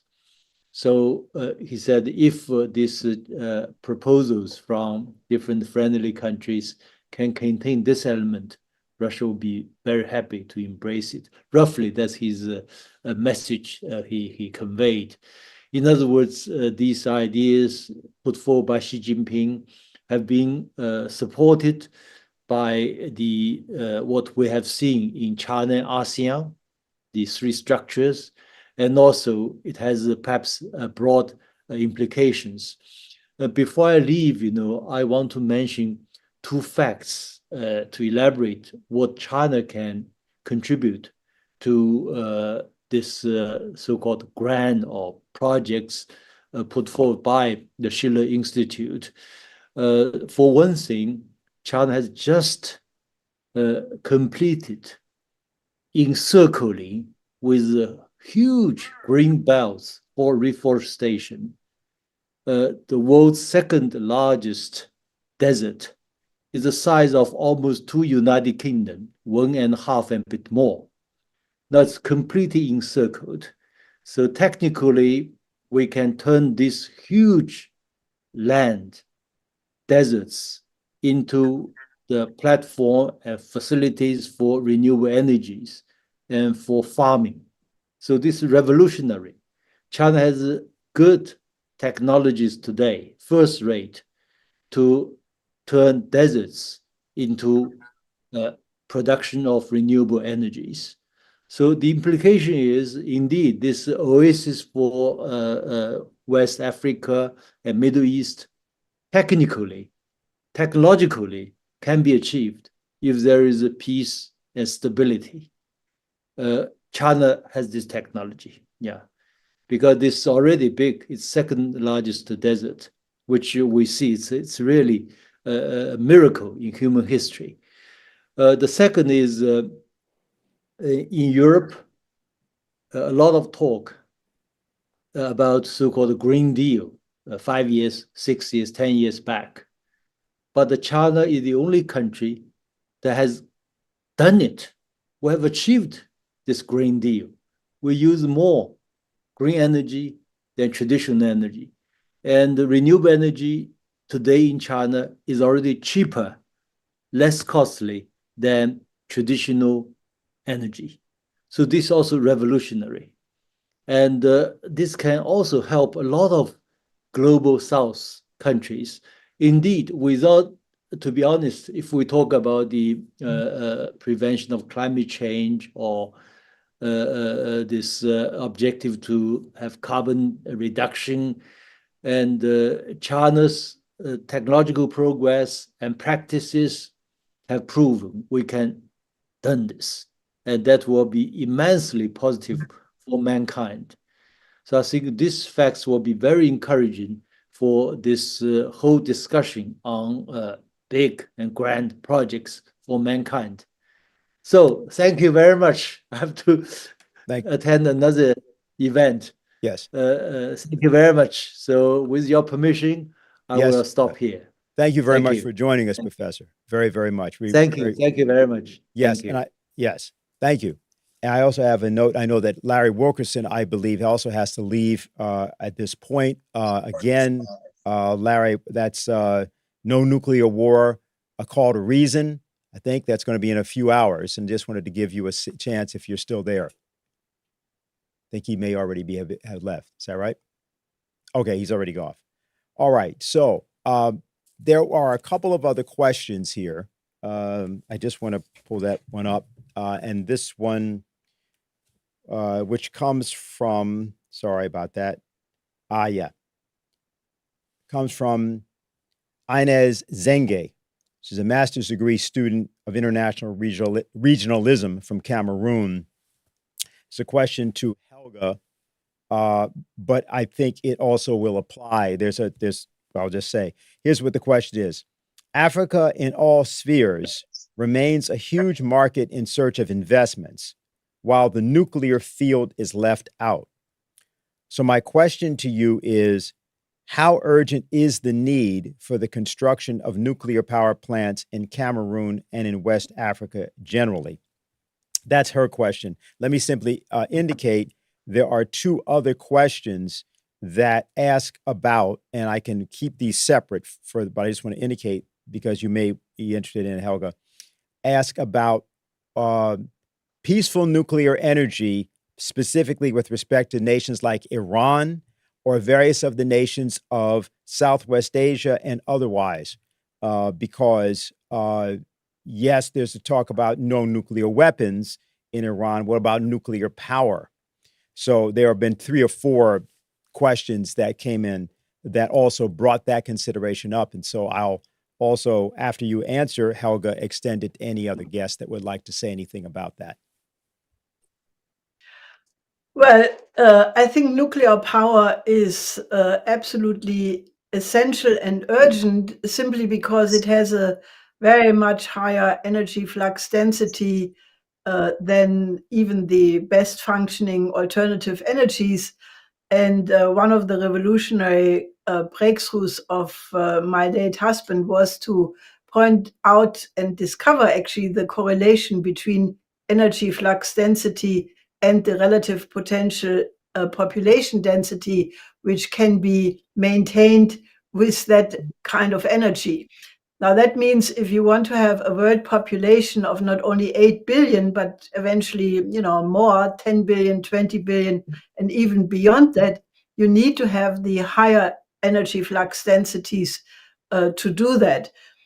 We have produced a brochure, which will be the topic of discussion tomorrow morning in the first panel, for a crash program for the electrification of Africa, because 600 million people in Africa still have no access to electricity. And we have proposed a crash program to do that. But, using especially existing technologies in the alternative, but also fossil realm, but starting at the same time nuclear energy because it takes several years to complete them. And that is our approach to address the migrant question, because right now we have a migrant crisis both in the United States and in Europe. Trump wants to build a wall along the Mexican border. The European Union wants to beef up the paramilitary Frontex organization to push back refugees, basically, giving them the fate of drowning in the Mediterranean or being miserable in a refugee camp around the Mediterranean. The alternative would be to have the kind of cooperation between the Western nations and the Belt and Road Initiative countries, the Global South, to cooperate in the crash program for the electrification of Africa, starting with turbines in the northern coast of Africa, but then especially start nuclear power plants right away, and in addition start certain game changer projects like the building of the Inga Dam in Congo and the Transaqua, bringing the water from the Congo River all the way down through a system of canals to Lake Chad, and that way creating electricity for the 12 countries along the way, which would open the possibility of industrialization of the heart of Africa. So my emphatic question is yes, absolutely. And it is that kind of joint ventures between the BRICS and Western countries which could solve the geopolitical confrontation and at the same time find a human way to the migrant question rather than building walls. Okay, thank you. Yeah, and I have a sort of this is a question that came in from a well-known person to me, Sean Stone. He was talking about how he had done a documentary on nuclear power several years ago. It was clear that the idea of peaceful nuclear power should be the right of all nations. We hear about Iran or other nations. We also know about the situation with Israel not acknowledging that it possesses nuclear weapons, so that this has become a very complicated issue. But it's clear that if there's going to be economic development of nations and security among nations, this is a feature that has to be discussed. And he would like to have Ambassador Freeman and also you, Helga, and if anyone else would like to talk about that, speak to that. I think you're still muted. Chaz, you're muted.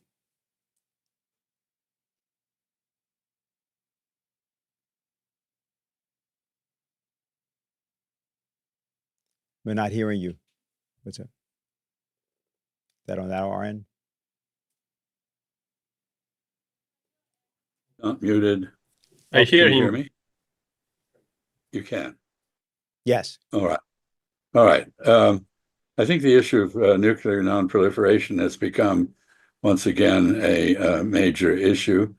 I note that I listened carefully to Ambassador Mousavian and his discussion of the Iranian issue. One thing that I think needs to be acknowledged is that the Iranian nuclear crisis began with an American effort to force Iran out of a multilateral reprocessing agreement in France. The issue of how to provide fuel in a safe way to countries that need nuclear power remains unresolved. As for the nuclear issues in West Asia, I do not see an answer to them unless and until Israel acknowledges that it has nuclear weapons and is prepared to deal with that fact on a reciprocal basis with others. It is, I think, a minor miracle that others have not gone nuclear following Israel so far, but this is only a matter of time, especially given the threats that Israel poses to Iran, the state of Turkish relations with Israel, and the collapse of warmth in between Israel and Egypt and other members of the Arab world. So I myself note that in China, Professor Zhang has left now, but I believe there are 55 nuclear reactors under construction, another 70 planned. This is a major part of the effort to address the issue of the energy revolution and to avoid the use of fossil fuels, as well as to reduce dependence on imports of fuel. So that is my comment. Thank you. Thank you. Helga, you have anything that you'd like to add? Okay.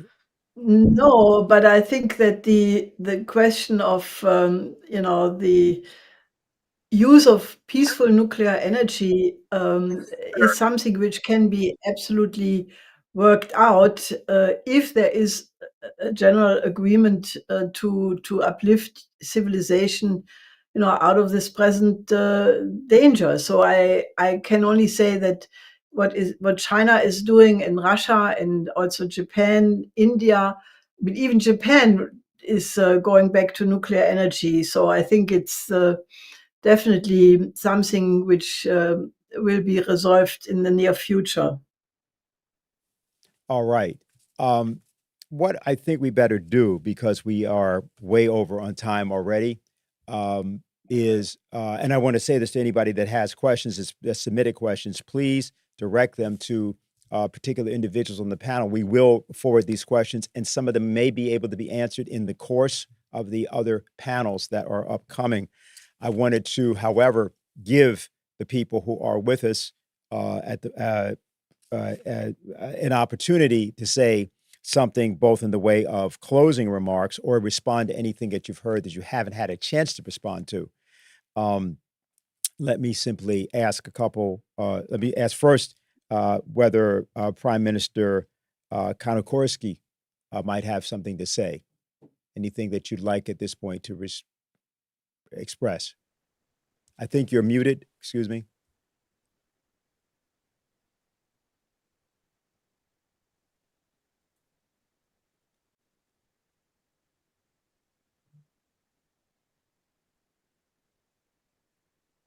Yes.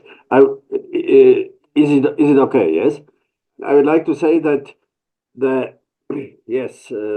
countries stay now in front of a crisis that they should solve in days or weeks. But this crisis has rose from the distrust of the collective West and the East, especially Russia, from distrust that last decades of years, and to overcome the distrust that was created in decades of years, in days, maybe weeks, it would need a dramatic gesture of some side, and such dramatic gesture I don't see. That's our problem. All right. Well, thank you. President Ramotar, how about you? Just very quickly, some point. I think some of the things we have to deal with has to be on the question of principle in some ways. That even the supreme international organization like the United Nations sometimes doesn't act in a very principled way. We see, for instance, they have said nothing at all about how Kosovo was ripped away from Serbia and turned into a military base for the United States. But Russia is condemned, even though they had a big referendum in Crimea and in the other Russian-speaking parts of the Ukraine, where Russia took the very clear position to be on the side of the law and order, and had a referendum done in all of these places based on the principles of the rights of nations to self-determination. and yet Russia is being condemned. And nothing is being said about the right of Russia to have security. And that is this war in Ukraine, why it is so tragic in my view, that it was totally avoidable. And I think that, look at this lady, Albanese, the rapporteur for human rights, who takes a very brave and principled position, not based on any power, not accepting any pressure. I'm sure she came under a lot of pressure, but she took a very principled position. And this is a quality international public servant that we need to have in all the areas. Look at how the International Criminal Court has procrastinated to issue a warrant against Netanyahu, and how quickly they did in Putin to try to issue an order on Putin, when all Putin was trying to do was to move children out of harm's way. And they have issued an arrest warrant for him. But Netanyahu, who has killed more than 100,000 people already in Gaza and in the West Bank, they procrastinated for a year before it became embarrassed, so embarrassed that they had to issue an arrest warrant for him. So I think there's a subjective aspect of it where our international public servants must act in a more principled and bold way. That is because they are in a position that can really affect a lot of what is taking place in the world. The other thing I would like to say, that one of the failure of us, all of us who have similar ideas for war, peace, and so on and so forth, is our inability to get our views over to masses of people in a big way. The control of the media by the Western powers it's admirable in a way, but it is being used in such a devastating way that to have a lot of almost international mind control, the controlling of the information and controlling of the forming of people's ideas, and that I believe is a big thing in allowing them to get away and to even seems to be correct and put in many of their positions. So I believe that that's another area we have to study. How can we get some of these facts and some of our other views, our own analysis and viewpoints over? I know that they're trying a lot on YouTube and so forth now, but I still don't think that we can compete with the corporate media, which still dominates the spreading of news and ideas around the world. That would be my quick comment for the time being. Thank you, President Ramotar. Ambassador Freeman? I was just sending you a message that I have to beg off. I very much appreciate being part of this conference. I commend the Schiller Institute for convening it. I think the time has come for action. Some of us have proposed actions. I hope we will continue the dialogue and actually take those actions.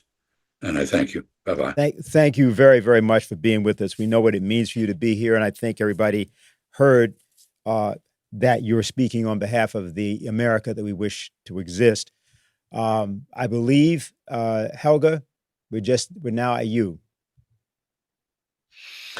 Well, I think it is clear that the time left for the discussion of such a very complex strategic situation is too short. I can only say, we have 3 more panels, and I would urge all the listeners to engage with us, take the proceedings of this conference. And, there were so many rich ideas presented in the comments of each of the speakers that I think it does warrant.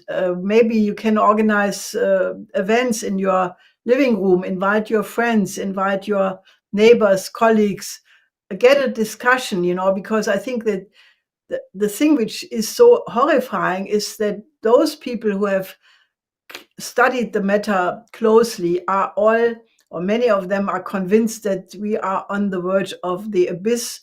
nuclear war could happen in the short term. But then if you look at the large masses of people who are unaware of it, that is actually the frightening thing, because in the 80s, when we were with the medium-range missile crisis, the SS-20, the Pershing II, being also in a condition of launch on warning, you had hundreds of thousands of people in the streets in Germany. And now people are, not really up to it, even so the situation is in many people's view, also expressed today, much more dangerous than then. So I think what we should do is take this discussion of today as a starting point to mobilize the population towards the idea that we need a new security and development architecture. Chinese proposals of the 3 initiatives is one approach. My proposal to have a new strategic global security and development architecture is another approach, going back to the Peace of Westphalia. But let's have a discussion, because we cannot have a situation where humanity is marching into its demise without even, a discussion and the mobilization of every moral fiber we have in us to prevent this from happening. So that would be my wish to you. President Ramotar, Prime Minister Carnogursky, Helga Zepp-LaRouche, we want to thank you for being with us today. We want to also thank Ambassador Hussein Mousavian of Iran, Colonel Larry Wilkerson of the United States, Scott Ritter and of the United States, and Chaz Freeman of the United States, Professor Zhang Weiwei of China, and Professor Dmitri Trenin of Russia, for all being with us at this panel. We also obviously want to thank all of you for listening and participating. Our next panel, panel 2, the great projects to overcome the migrant crisis, the new quality productive forces, a new just world economic order, will be beginning at 1 p.m. 1 p.m.